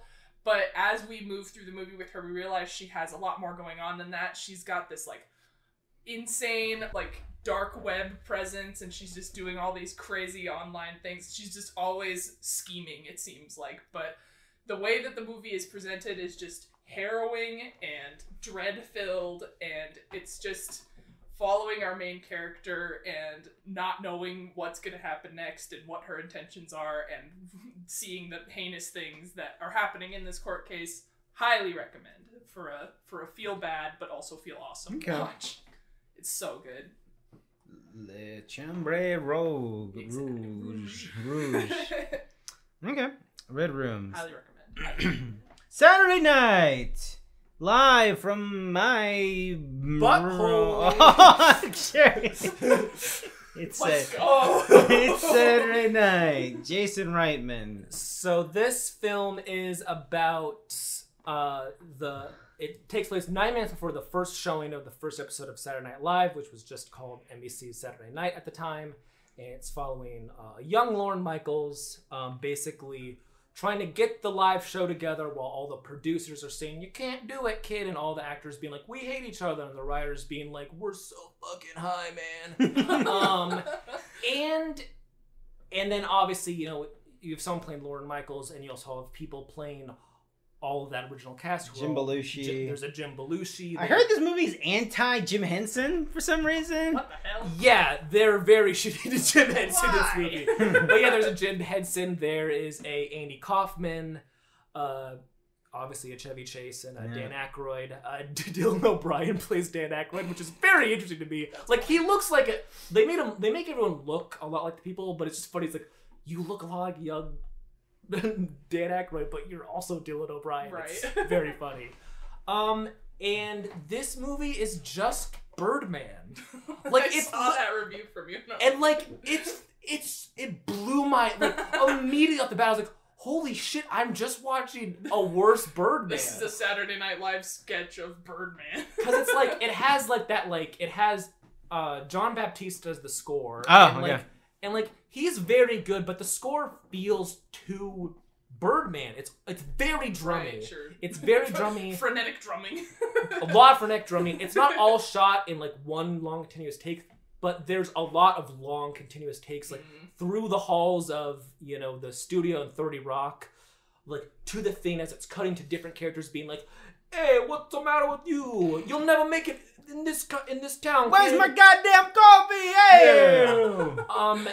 And it's just like, it's just Birdman. It's fascinating to me how it's just. I haven't seen Birdman in a decade, though, so I have no memory. Birdman is like, I think, a perfect film. Oh, all right. Like it's just very good. So it was just like, Jesus Christ. But other than, it's hard to like look away from the Birdman thing, but like other than that, it's doing its best with a story that's not really a story, because it's just like, are they gonna make it? Yeah, we're gonna make it, and the show's gonna last 50 goddamn years. But there's too many characters, because they have the whole cast and then like some behind the scenes people and studio execs, like Willem Dafoe plays a studio exec. J.K. Simmons plays the guy who has another like, he was like a radio star, I think, and he was like and you're like, are we gonna get this show, or are they gonna cancel us at the last minute and just play a rerun of Johnny Carson? And Johnny Carson calls and it's like, "You're gonna fail, kid. That guy's not funny." And that man, Chevy Chase. Whoa, and fun about Chevy Chase, no one likes working with him. Never failed once. Never failed once. There's the funny part where they're like, "You could host the Tonight Show," and that's gotta be a bit for his shitty Chevy Chase show. But I didn't find it particularly funny. I think it, kind of wastes the comedic talents here, especially Rachel Sonnet, who plays Lorne Michaels' wife at the time. And it just kind of ends up being nothing. Like, it's fun and frantic, but it's also like, you can see the inspiration so clearly. Like it's so immediate. Yeah. Where it's like, this is Birdman. What's happening here? And plus, like, like it's gonna all work out for them in the end. And then like some weird choices with some of the actors, obviously, and this feels very much like a Jason Reitman. Like the three females on the original SNL, they're kind of like thrown to the side. You don't really get to see them. It's focused on just the dudes, which it was back then, but it's still like, you could have showed some more with those people because they're very funny and talented, but whatever. There's also this weird thing where, like, I don't know enough about John Belushi, but like the movie portrays him as like, I'm a serious actor. I'm a performer, and like he's like very like quiet and like reserved and like doesn't like want to be a part of it until like the very end. And it's like, I'm not super knowledgeable at John Belushi, but I never got the sense that he was quiet and reserved. Maybe that was the drugs he was always doing, but it's still a little different than what I thought was going to happen. Well, again, Jim Henson an asshole, I guess, in this, or people hate him, I guess, in this movie. Yeah, they're just like, the writers are like fucking with the puppets, and like they wrote like gross sketches for his puppets. Because the thing with this episode, with the first episode of any show, like they didn't know what they wanted it to be, so there was a lot of guest stars like George Carson. In the first episode of SNL, he was the host, but he just did 3 monologues of stand-up. Like, he wasn't in sketches. George Carlin, yes, sorry. He just did stand-up? He just did stand-up in the first episode, which is... I know I've seen the first episode before. It's just been a long time. It's just fascinating. And, you know, they have Annie Kaufman, who was not on the cast. He just did, like, an original skit. They had a, Jim Henson skit. None of those guys on the cast. They're just like, hey, we need some people to get people to watch this thing and to like understand what we want this to be, even though we don't know what we want it to be yet. Mm-hmm. Yeah. And that's interesting, like historically, but I just feel like it doesn't play out in the movie great. But yeah, it's fine. A lot of people really loved it. A lot of people in my theater, which you want to guess, older crowd, they liked it. They all laughed at a lot of stuff. They liked it a lot. It didn't resonate with me, but. You know, and that's a shame because I like Saturday Night Live, but when I rewatch old stuff, I'm like, this is not funny. These are not jokes at all. Like, I remember watching, like, a Bill Murray sketch from, like, the 80s, and it's like, there's no jokes here. He's just doing a weird voice and talking. That's not a joke. Did we only invent comedy in the late 90s? What's happening here? But... anyways, Saturday Night Night.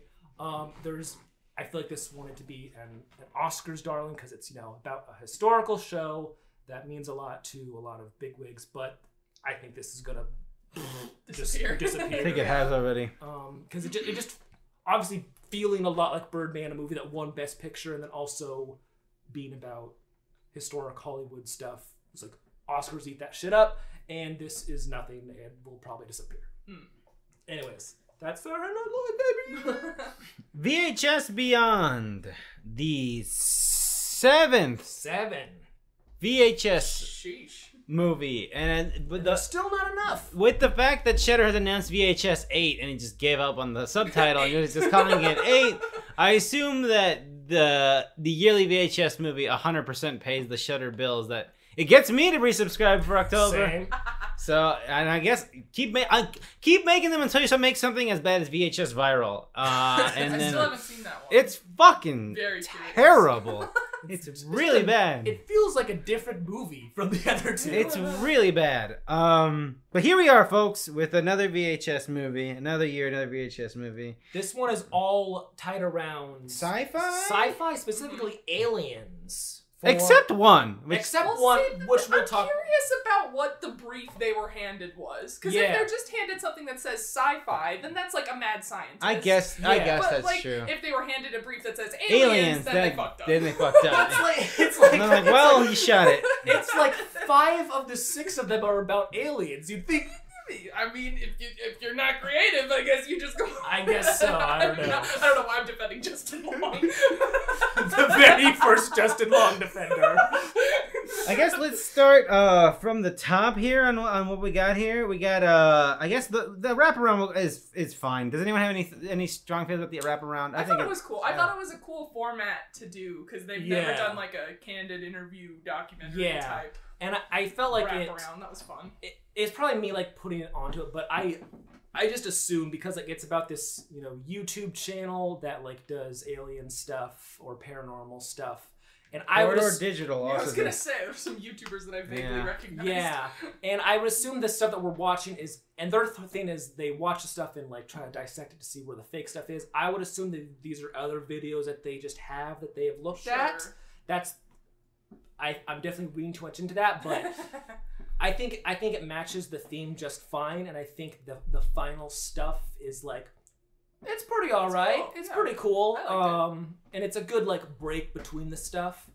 So yeah, I think it's one of the better ones because we've had some rough ones lately. Stinky ones. Not as rough as VHS Viral, which was an ice cream truck that beamed stuff into people's minds. That sounds pretty cool to me. It's not.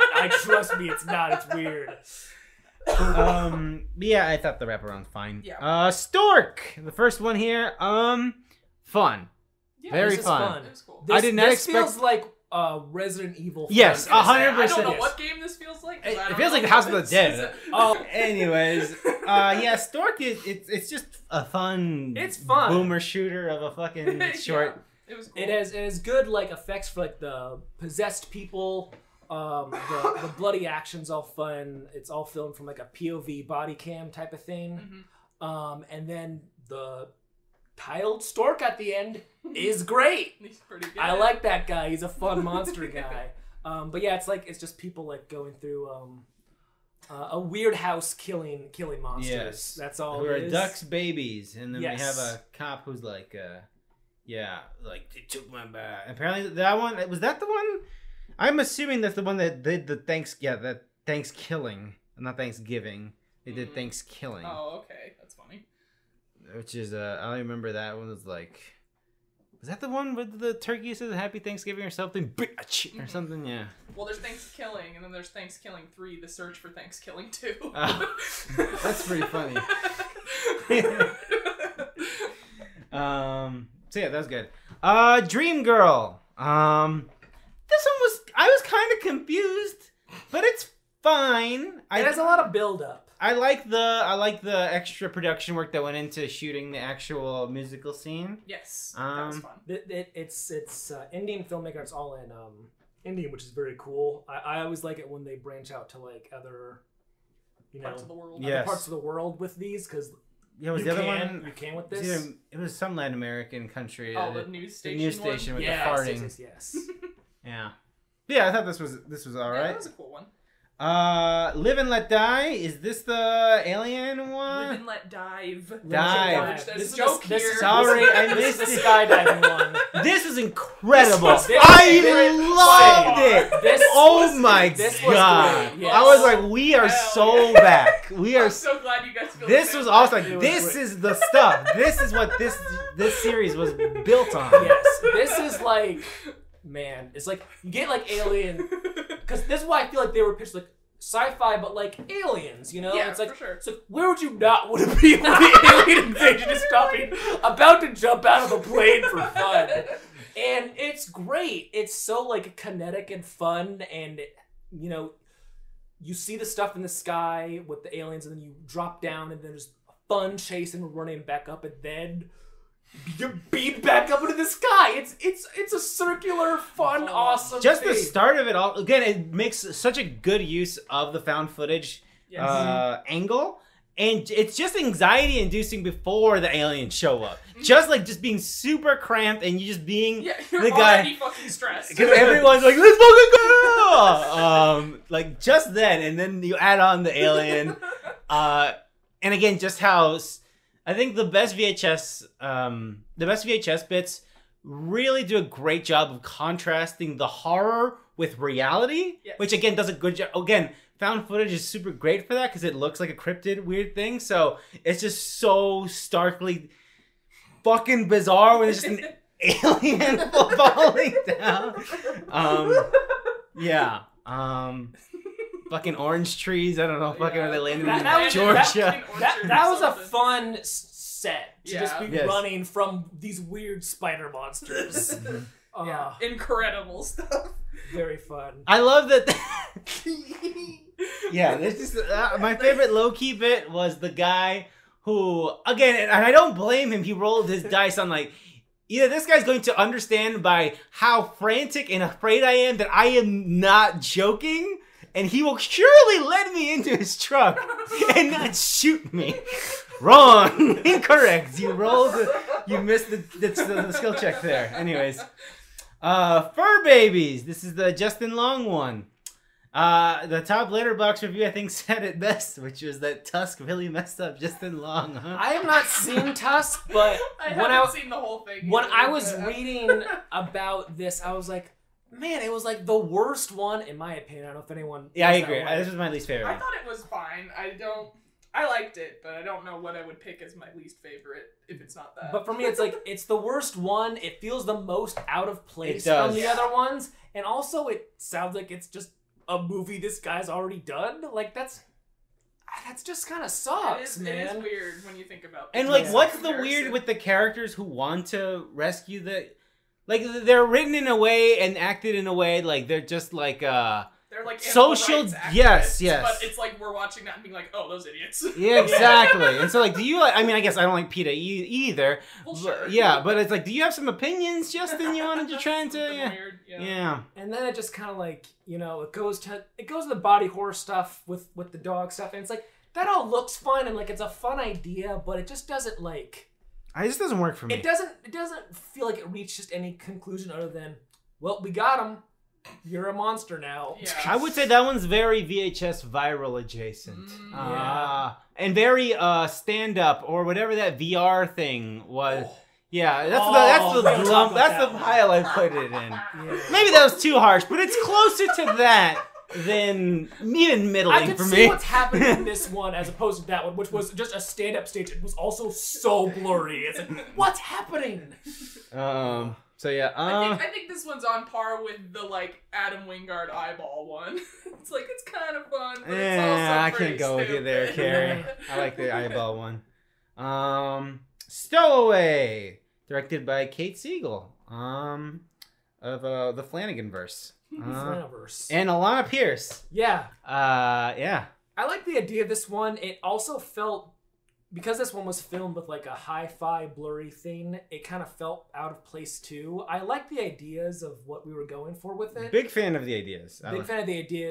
But a lot of it was like, I can't really see what's that's the thing with the... It's so finding a through line with lo-fi horror, the problem is you can't really tell, especially like the weird, crazy stuff, especially the body horror stuff. The body horror stuff. And also just like, look at this crazy place I'm in. It's like, I can't see it. Yeah, when the thing happened, I was like, what happened?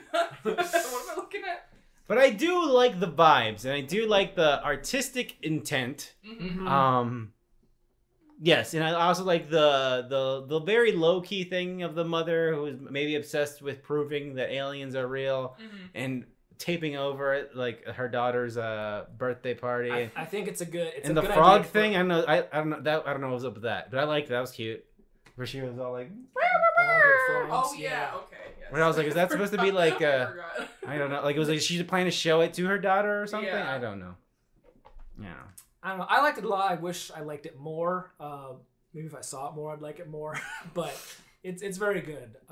It's yeah, I like it a lot. I like the vibes. I like the intent.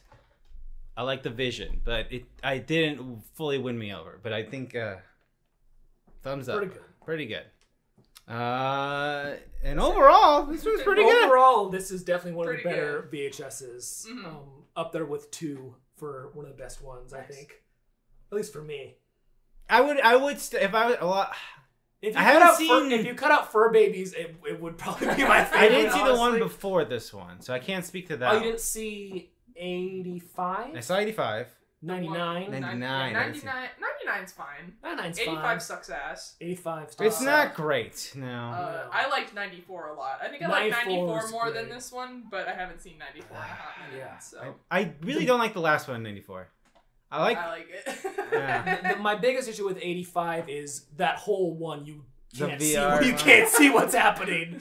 Yeah. Which is funny. I guess when I think more about 85, I can't think about much. I didn't like the wraparound very much, and I didn't. Yeah. Scott Derrickson ass. Sinister ass. Yeah. Well, anyways, keep on making them, I guess. Terrifier 3. Keep on terrifying. Someone said the most successful clown movie of October. The fall. Interesting. Very interesting. I think that's very true. Terrifier 2 feels like yesterday, but it was like 2 years ago. Okay, yeah. I think 2 years ago, yeah. Time is because I know it was a COVID. Well, no, it was like at the end of going back to movie theaters because it did well in movie theaters. Yes. So it was like, we're going back to watch the Terrifier. Movies are back and they're gross. Fuck yeah. So I guess it's Christmas time. They didn't kill the Terrifier, man. Nope. Is the Terrifier... Is the Art the Clown the Terrifier? Is the Terrifier a weapon? The Terrifier is a carnival ride from the second one. Okay. Yeah, unrelated to the first movie. Yeah. I mean, I guess before the ride that he was the Terrifier, I suppose. I'm new to this franchise. Okay. But it takes place a few years after the second one. Basically, I don't understand the art lore, and on this one it feels like... Is art an industry plant? Well, you're asking the questions. No, but he is a cutie pie. Because in this one, the main character, Sienna, got back from the mental hospital because of how traumatized she was from the events of the second film. And it's Christmas, and around the same time, someone went into a house that Art was sleeping, just chilling at, and he was just regaining his strength for 5 years. Yeah. And then they wake him up, and I just assumed that he was like a trick or treat Halloween entity that came out on Halloween. See, because that's how they get you. That's what the first and second movie led me to believe. Or he's just always killing. Just constantly, they just run into him Halloween. It's funny. This presents an interesting problem because in the first two, it's like he's walking around and it's like, oh yeah, it's Halloween. This one, it's Christmas time. It's like, why is there? That's a weird Santa Claus. What's with the clown walking around? Yeah. That's like a direct quote. What's with that Santa Claus? That's a good point. What's wrong with that Santa? He's scaring my kid. Yeah, he's scaring me too. But yeah, and then it's Art just going nuts on this town, and then Sienna and her family figuring out and then planning a plan for when they run into him again is the plot. Pretty much. Okay. But you don't see these movies for the plot. You see them. Well, I mean, that's some weird it stuff. Has some plot. Yeah. It has some plot, but what you see it is just Art being silly to people before he kills them in a completely unique, unimaginably terrible way each and every time. Yeah. Which is a master of visual practical effects. I still don't...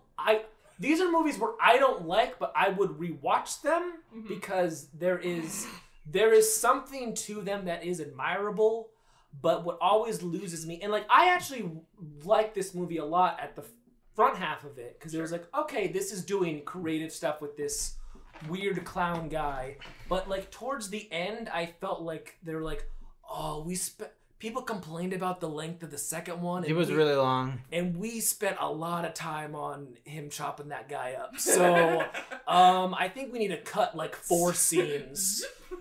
And did it feel that way to you? It felt like it felt like the important to the plot kills were rushed, and the random dude was the big one. But I don't.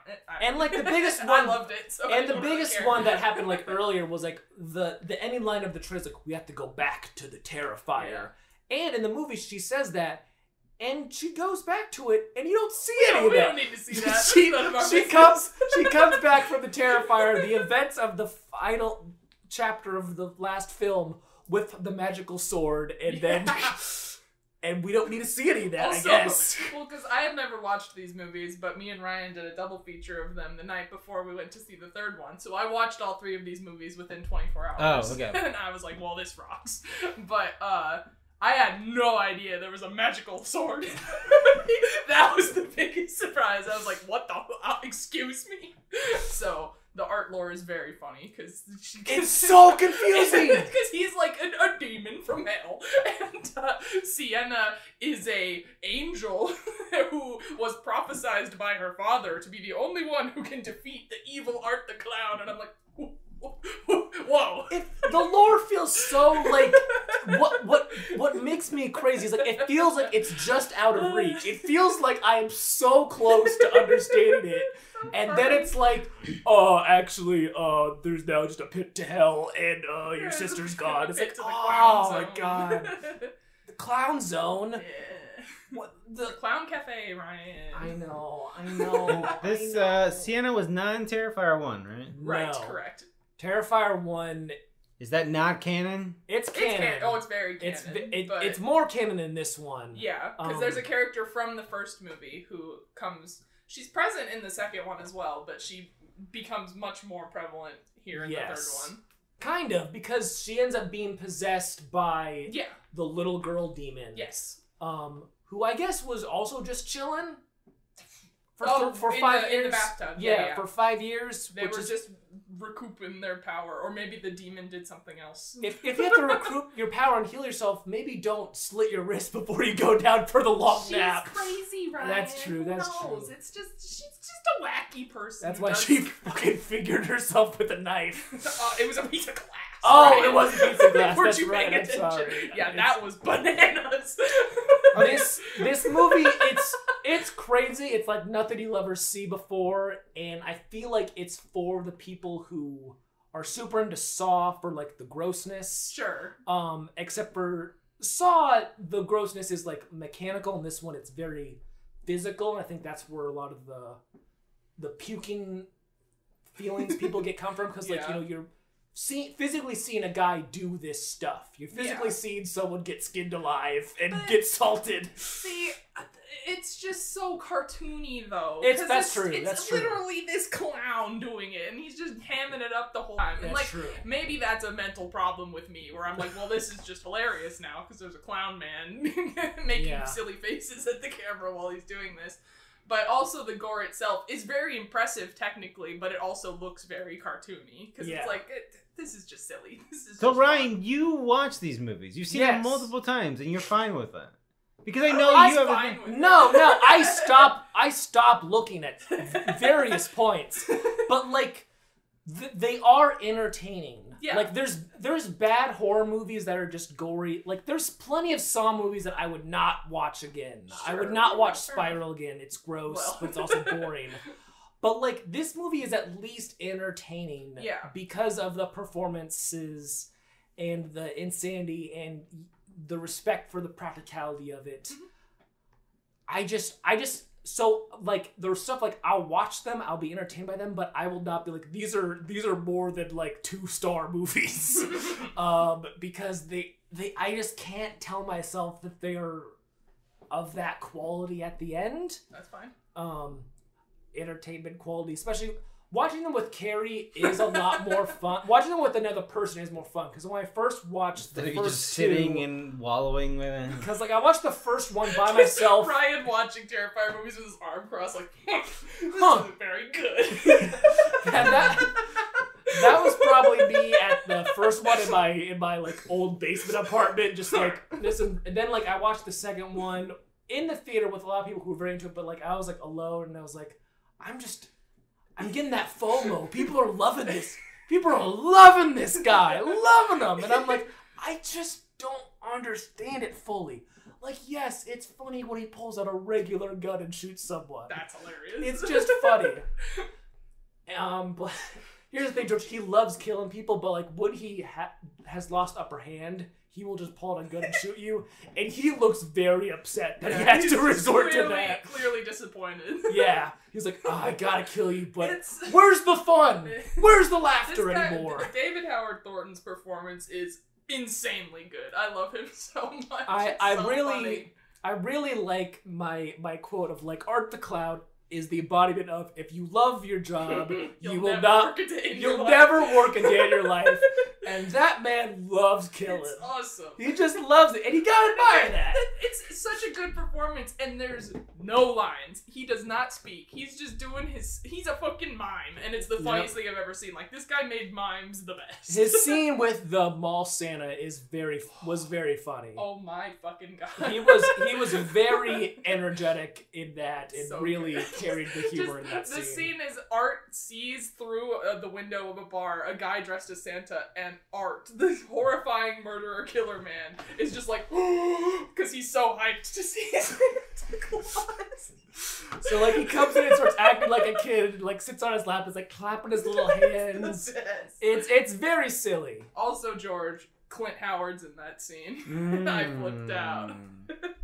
It was very funny because Clint Howard was there and I freaked out, and I don't know if Ryan recognized him or didn't care, but Ryan was just like, what? I didn't recognize him. and then later... I don't have Howard on the brain, I'm sorry. And then there's a scene in the mall, and something amazing happened, but afterwards we have some news coverage, and one of the people that they talk to is Tom Savini, and I was like, what? And then Ryan was similarly like... We're hitting some 80s horror references that I'm not picking up on fully. Felissa Rose was in a split second of the second one, and I flipped shit, and you were like, who's that? I think these are... No shade at all, it's just random fucking people that only people like me would be like... Yeah, those are like the 80s horror movies that like you and Greg like yeah, this guy. And Howard was in House of the Dead. And that's what I got. And he's the ice cream man. And he is like the mayor's assistant in The Grinch. Yep, that's huge in our household. Anyways, extreme pivot. We live in time. We live in time. Andrew Garfield and Florence Pugh. I plan to watch it. How many clown murderers are in this movie? Almost none. Damn it. I know, I'm sorry. This movie is very nice. It's a romantic comedy. It feels more on the romantic side, and it is a not chronological because it's very segmented because it's these 3 points in this couple's life, them meeting, them expecting the birth of their child, and them, towards the end of like some rough news. And it's showing these events in non-linear order. So like it begins with, towards the end, then it moves towards the middle, then towards the beginning where they met, and just the relationship between Andrew Garfield and Florence Pugh, and they have such good chemistry together. It is so great. You will see this in some of their press they've been doing for it, but they are so great in it. It's just a nice love story of two people being together and, living their lives together, and it's just sweet and like funny and then also heartbreaking. This is gonna be my review, but I didn't do it, but the joke was, this is my Fred Carey's dream meet cute moment, and you will understand I know what it is. Okay, good. That's very true. Because the meet cute is very sudden and incredibly funny. And it's just a nice time. It's very sad. It feels very Marriage Story-esque in terms of, the performances, heightened emotions around someone you love when, they're dealing with some serious stuff. So I feel like this is going to be, Oscars things, and I fully support that because those two deserve awards just in general. But nice, sweet, funny. I would recommend it. As the non-linearity of it, I think, will be a deal breaker from people. But if that's something that does not trouble you, it's great.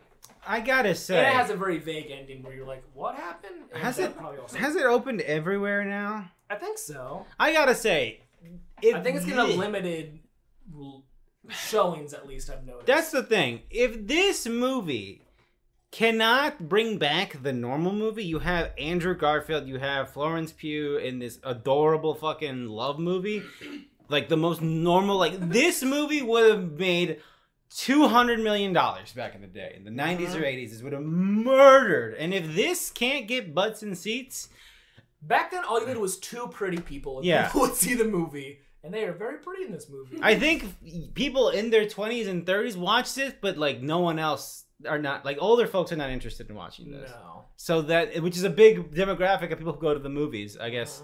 So yeah, I don't know. I am looking forward to it, but I am like, I don't know, man. If this seems like money to me on paper. I would think so too. Yeah, so I don't know.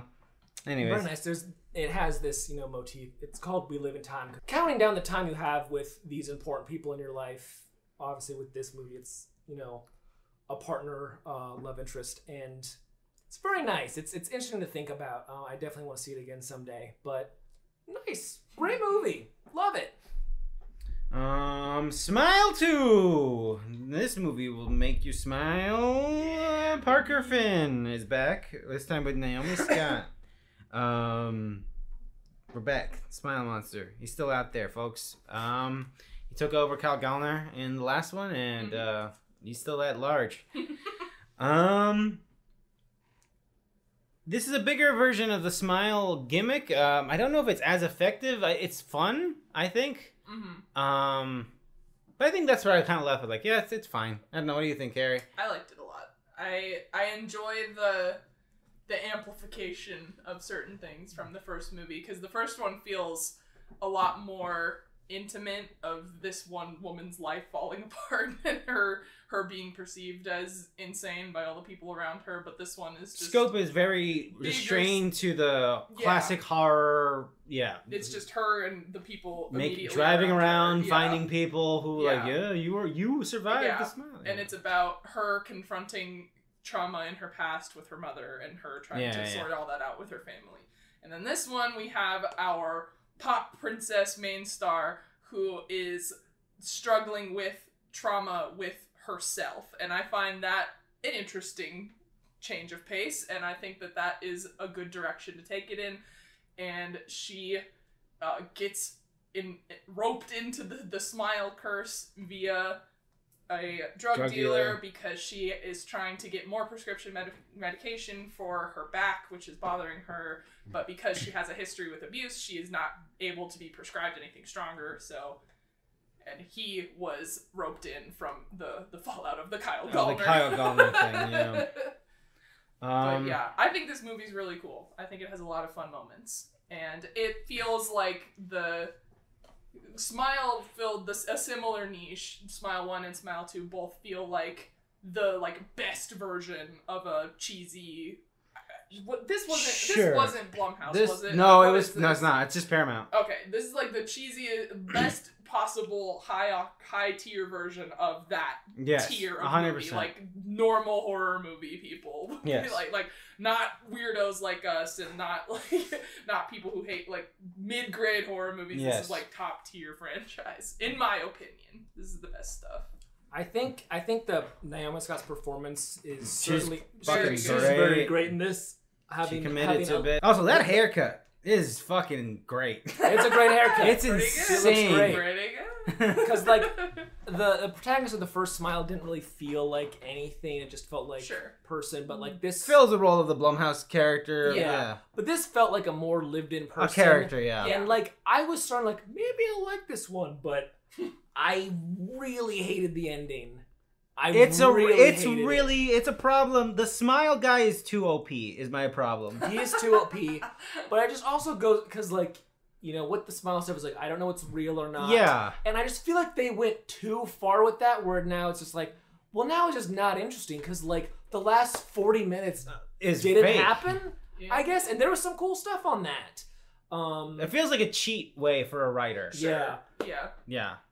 But I am, because the way this ends, they have to have an idea of some sort for the third one, and I'm interested in seeing what... I don't know, man. What that would be if you're gonna smile curse. That ending was the most Parker Fabian, I'm out.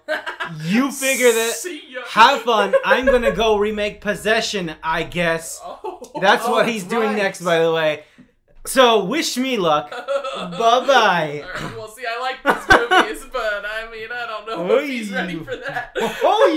But yes, that's the Possession remake that Robert Pattinson's producing. Parker Finn is... We'll see. I trust Rob a bit for something like that. But I remember when that news was coming out, I liked that each tweet that was announcing that used a photo from that one particular, I think it was GQ photo shoot that he did where his hair's all crazy. It looks insane. See, he's a weirdo. He'll do it. But back to the end. It's the most I don't know what wacky. It's essentially Saw 3. We're gonna kill Jigsaw, and we gotta keep pumping these up. So figure it out. So it's very good luck to whoever's gonna write that script. That it's the smiles everywhere, baby. The cheap way, the coward way, would be the way to do a prequel. Which they might. Smile Origins. Smirk. But at the same point, this is it's got some gumption. The movie has. Again, I think the ending is. I don't like it either, but I love the visual of it. I love the. It just sucks because I really liked her leaving that wellness hospital Because that's an interesting setup of like, okay, how do you get out of this situation you found yourself in? And then it's like, she was never in that situation, actually. It's like, that sucks, that was cool. And it makes sense, I guess, because they'd be like, well, they got her, like, early. Like, back when they were doing their fucking, I don't even know, Shia music video fucking act there. Yeah. Which was good. I liked it. No, yeah, for sure. But it was evoking Shia. Yeah. So yeah, but I feel you, Ryan. It felt like, come on, man. Like, yeah, I get that. For whatever reason, I enjoy it in these movies because it did that a lot in the first one too. It was like a fake out of, oh, that didn't actually happen. You were just tricked by the demon. I do not super remember like, the first one. There were parts where she would like think that she's on the phone. Like then the alarm system people would be like, "Are you sure there's no one in the house with you? You didn't let something in." And then it cuts and she was never on that phone call because of the phone rang. So it does stuff like that. Or the whole ending where she thinks she got out of the house and went back to see Kyle Gallner, but she was still in the house. Yeah. So I like the ending of the first one. That one was good. So they were just trying to they're trying to run do that same thing. Yeah. But it's like a little too far. It's a bit egregious. It's like they meant to rewind, but they accidentally hit the thing too many times. Like, oh crap, it's going too fast. No, shit. Well, can't fix it now. But I can totally for whatever reason, that always works for me because I just think, God, they did get me off. But it does feel cheap, kind of in the same way as like if someone were to be like, oh, it was the whole dream the whole time. Actually, I just woke up at the end of the movie and it was a dream. It's just like they already kind of did that with the reveal of like the friend, you know. But then they just did it again. Which I like. I loved the friend. I like the friend. That was awesome. That was fun. That was some Chauncey stuff. That was fun because like I remember like there's a part where the friend talks to the mom and like there's like a pause where it's like okay, either she's not real or this movie's edited and written badly. See, I didn't even notice that. So when the fucking thing happened, I was like, oh shit. So yeah. These movies, I like to turn my brain down a couple notches and let them fully wash over me. The Terrifier effect. Exactly. As a Terrifier fan, my brain has smoothed out slightly, so now I'm enjoying things more. As a Terrifier fan for the last week. I have a new, what do they call it? A reborn Christian? Or I'm a Terrifier fan reborn. Yes. Born again Terrifier fan. Yes. So yeah, I know exactly what I'm talking about all the time. Yeah, 48,000 worldwide. I wonder how much it costs to make because it looks pricey. That's the thing. It's bucking the trend of like, well, we're making these all horror those movies, outfits and stages. That's gotta be. We're making these horror movies because it's cheap. So what do you mean you want to go big and do this big thing? Anyways, yeah, Smile 2. It's got some stuff in it. It's got some moxie. Yeah. Anyways, that's October. I hope Naomi Scott gets casted in more things. Yeah. She's great. Yeah, she was really good in this movie. I appreciate that she committed to the horror bit. I don't know why they felt the need to do the thank you for coming to the movie theater in the year of our Lord 2024 for Smile 2. I kind of missed it. I mean, I like it in like a, sure, if every movie did this as more of a, we respect the sanctity of the movie going experience. Well, it's like we haven't seen that in like 2 years. Yeah. Like, Smile 2. Well, I remember before COVID, that was an indicator of, oh, this movie's gonna suck ass. Oh. They'd be like, oh, we brought people in to be like, we just want to say we are real people and we made this movie. Please don't be mean to us. Anyways. Remember when John Krasinski tried to guilt people to watch A Quiet Place 2? I'm just like, thanks for watching this in the theater. You idiots. This Jim from Muppet. What? That's him. November. Nice. The year is almost over, folks. It's true. Ugh. Honora. Man, this movie is I don't think I've seen a Sean Baker movie. Really? I don't think so.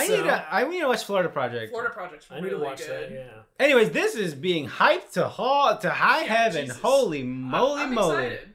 Just the whole Mikey Madison, a person no one knows, is Honora, is very bold. I mean, Niana goes very bold with their marketing, and they know what they have, I guess. But I like the moxie. Again, I love the moxie. Like, this movie's gonna make you a star, kid. This is the one. No one's gonna remember Scream. No one. I like that. But it is big boots to fill. I love the whole concept of this movie. She seems great. I like Sean Baker and I like Tangerine. That's the only thing I've seen. Yeah, that's the only one I haven't seen. Yeah. So here's hoping it lives up to the hype. Yeah. We shall see. Heretic. Very excited for this. Very excited. My bit is I like to think this is what Benoit Blanc's husband does while he's out solving mysteries. He's just like, I'm gonna torture some teens. He gets a call like, what are you doing at the house? I'm very excited. Is that some screaming? No, honey, no. I'm very excited for Hugh Grant to do the press tour for this because I'll be like, I am. Yeah. What Has he done a horror movie before? This is news to me. That's why I was so excited when I first saw it. I was like, that's Hugh Grant. My knowledge of Hugh Grant's career kind of starts with Paddington too. Because he's done a lot of romance movies, and that's not really the genre in which I flourish. He's in Dungeons and Dragons. Oh, that's true. Yeah, yes, that's he's fun in that. He's great in that movie. He's great in that. Plays a good silly Billy. So yeah, I'm very excited for this. Hopefully, it's not stupid. Yeah, not big dummy. Yeah. Conclave. Is this the movie with the Pope? Jesus. Yes. Pope movie? Did I imagine Paul Giamatti in this movie? Yeah, I think so. But okay. Stanley Tucci's in Stanley Tucci. That's the guy. Anthony Hopkins is in this? I don't think so.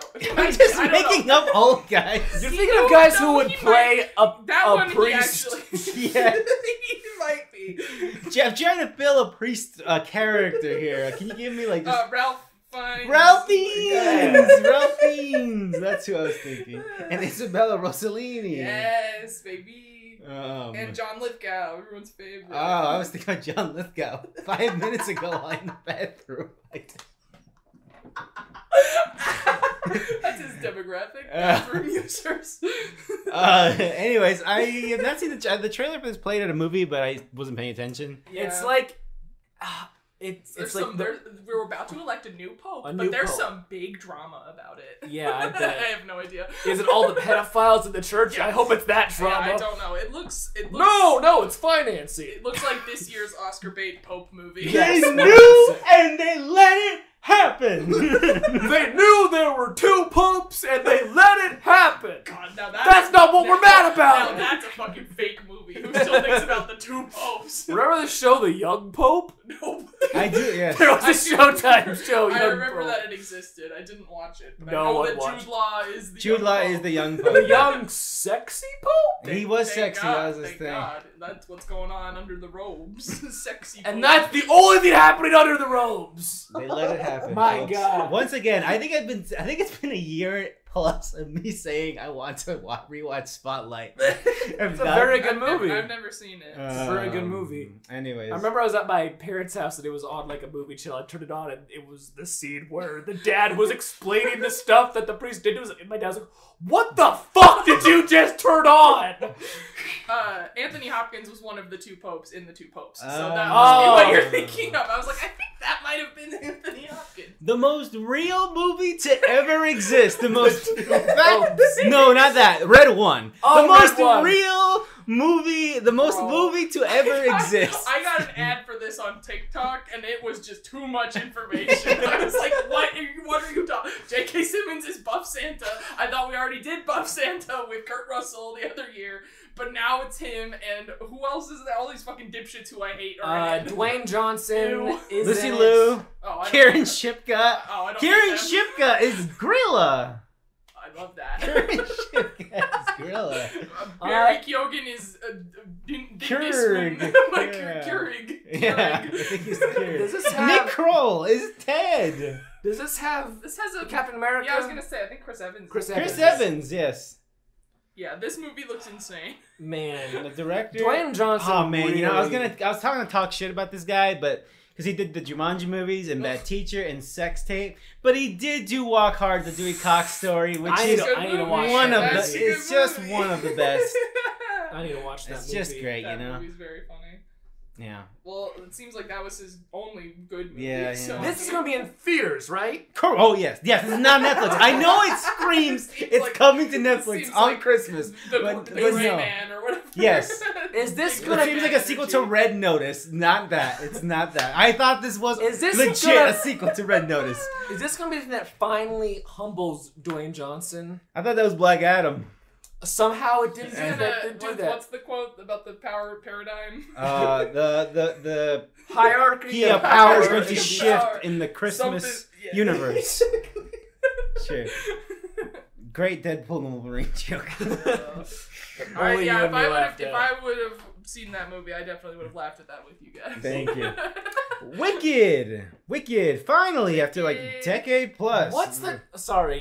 What's the issue with the poster? Oh yeah, what's up with that? Cynthia Erivo was upset. Who? That the Sorry. she's playing Elphaba, and a fan re-edited the post because her and Ariana Grande did a poster, like the Broadway one, where they're positioned similarly to the Broadway poster, right. And so a fan re-edited that to look more close to the Broadway poster because in the Broadway poster, Elphaba's eyes are covered, right. And Glinda's face is more covered with her hand, right. And Cynthia Erivo took offense to that because she thought that it was them erasing her I see. in a way because she was like, I made the choice very mindfully that I wanted to be. I wanted my face on the poster of my movie. Yeah. So she took offense to that, and everyone's clowning on her for that. I don't know. I don't really. Oh, that's rough. Yeah, it's. There's context where in the Broadway community, apparently Cynthia Erivo has had reactions like this in the past. So there's a thing people think that she's just a bit much. I have no idea. Okay. I don't know if that's true. She's always been good at everything I've seen. I know, that's how I feel too. So I was like maybe she can be snooty about the poster if she wants. Be snooty, who cares? But people are clowning on her for that now, which I feel a little bad about. Because she had a human moment of this sucks. Because clearly it was just a fan doing an homage thing, but in her mind that felt like an attack on her. You never know. She had a moment of God, hey. I have not seen anything with Cynthia Erivo. That's probably. She was in. She was in Harriet. I didn't see Harriet. She was in Bad Widows. Times at the El Royale. No, She's really good. She's great in that movie. She was in Chaos Walking. I didn't see that. Oh yeah, no one did. I saw it. I saw it in IMAX. Anyways, I was looking forward to Wicked before any of the goddamn trailers. Because for me, as someone who didn't know anything about Broadway, I just lived in a world where Wicked was one of the most popular musicals ever. And I've seen that poster everywhere. I was like, cool. I don't know about Ariana Grande, but whatever. I'll watch it. I like The Wizard of Oz. I'm here for a new fun take on The Wizard. And by new, I mean decade or plus old. But I'm here for it. And now I saw the trailer, and they just gave away the whole fucking movie. It is the whole movie. But none of the songs are in the trailer because they're trying to hide that Wicked's a musical? No, I don't think so. No, there's no songs in it. The new trailer has some of the Defying Gravity. That's the song. Is that a song? Okay, I haven't seen it. And also, I don't know if you guys know this, but this is a part 1.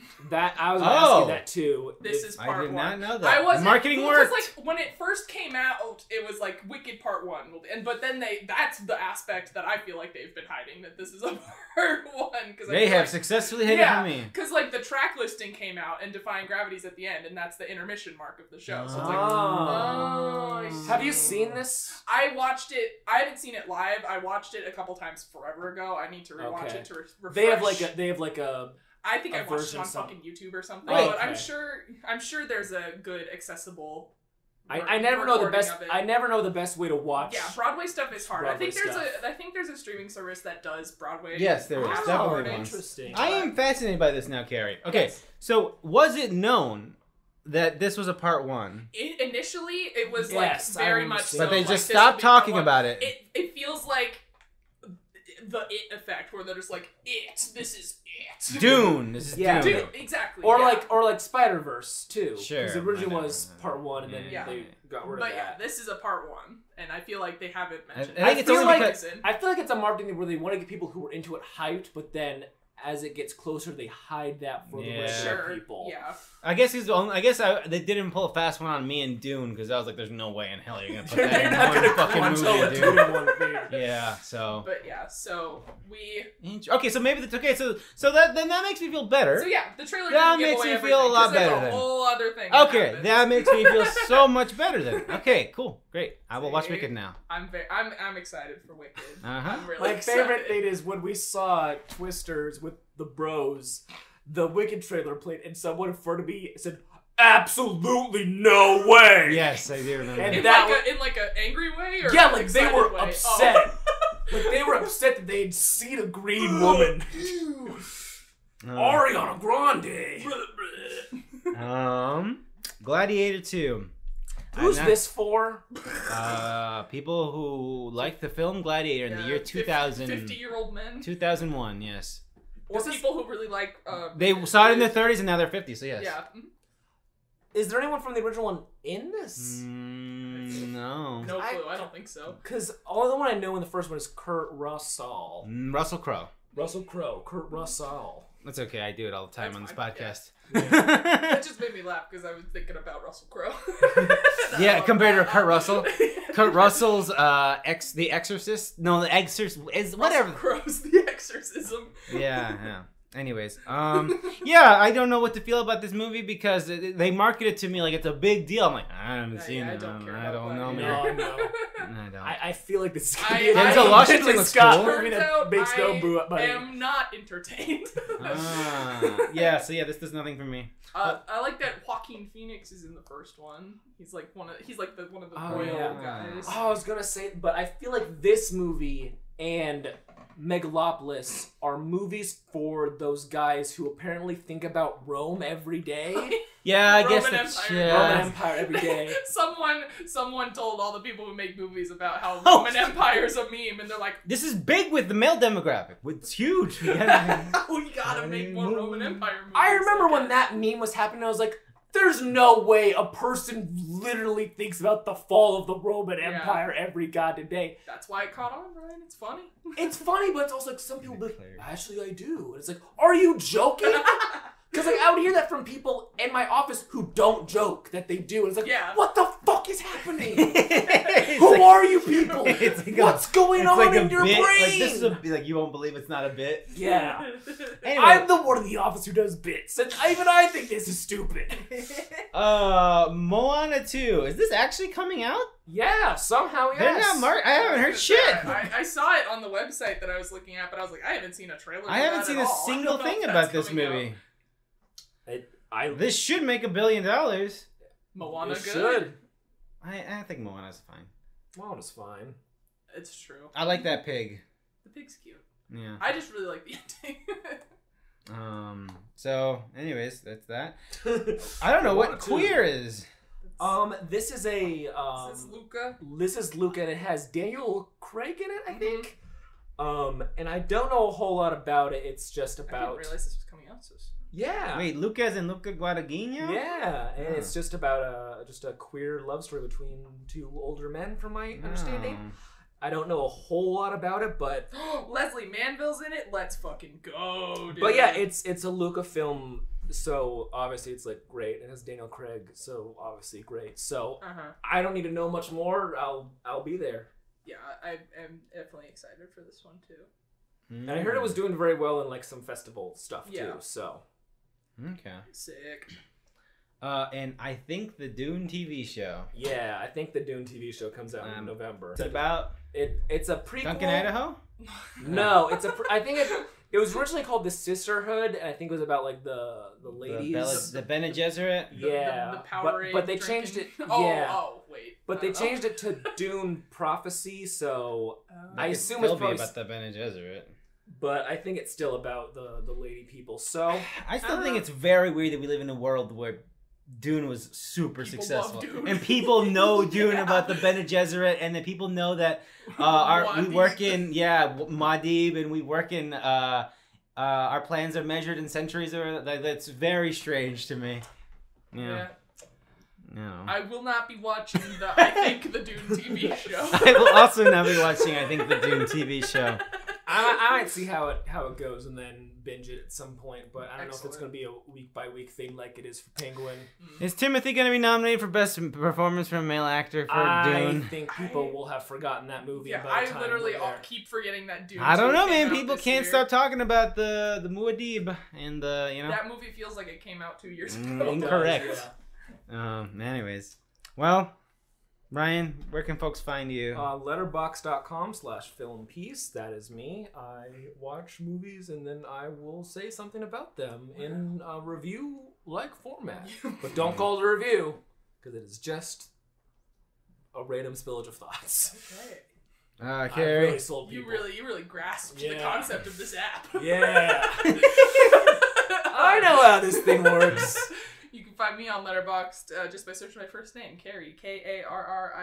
I'm amidst my season of the spoops. We're watching movies. I think I'm 21 or 22 movies in. Since we didn't do since we didn't end September by talking about October, Venom 3's coming out. I don't know if we're watching Venom 3. I haven't seen the second one. The trailers for the third one always do make me laugh. There is a Venom frog. Very funny. Venom horse. I just like the part where they turn the horse into a venom horse. I need to. Every time I'm fascinated with what they're doing. Sure. So I have Please enjoy your new Kraven the Hunter trailer. Oh, thank God. This is another Ryan watch of him sitting with his arms crossed like, ugh. Madam Web was this year. Madam Web slaps. Listen, I think everyone watching Kraven the Hunter will have their arms crossed like, not my Kraven the Hunter. Oh, yeah. If I watch that, I'd have my arms crossed like, this guy sucks. Aaron Taylor Johnson. You can find me at J. Cruz Alvarez 26. I don't know what the fuck I'm watching. Find out. Follow me there. That is a threat. Damn. Anyways, that's a podcast. Until next time, bye-bye.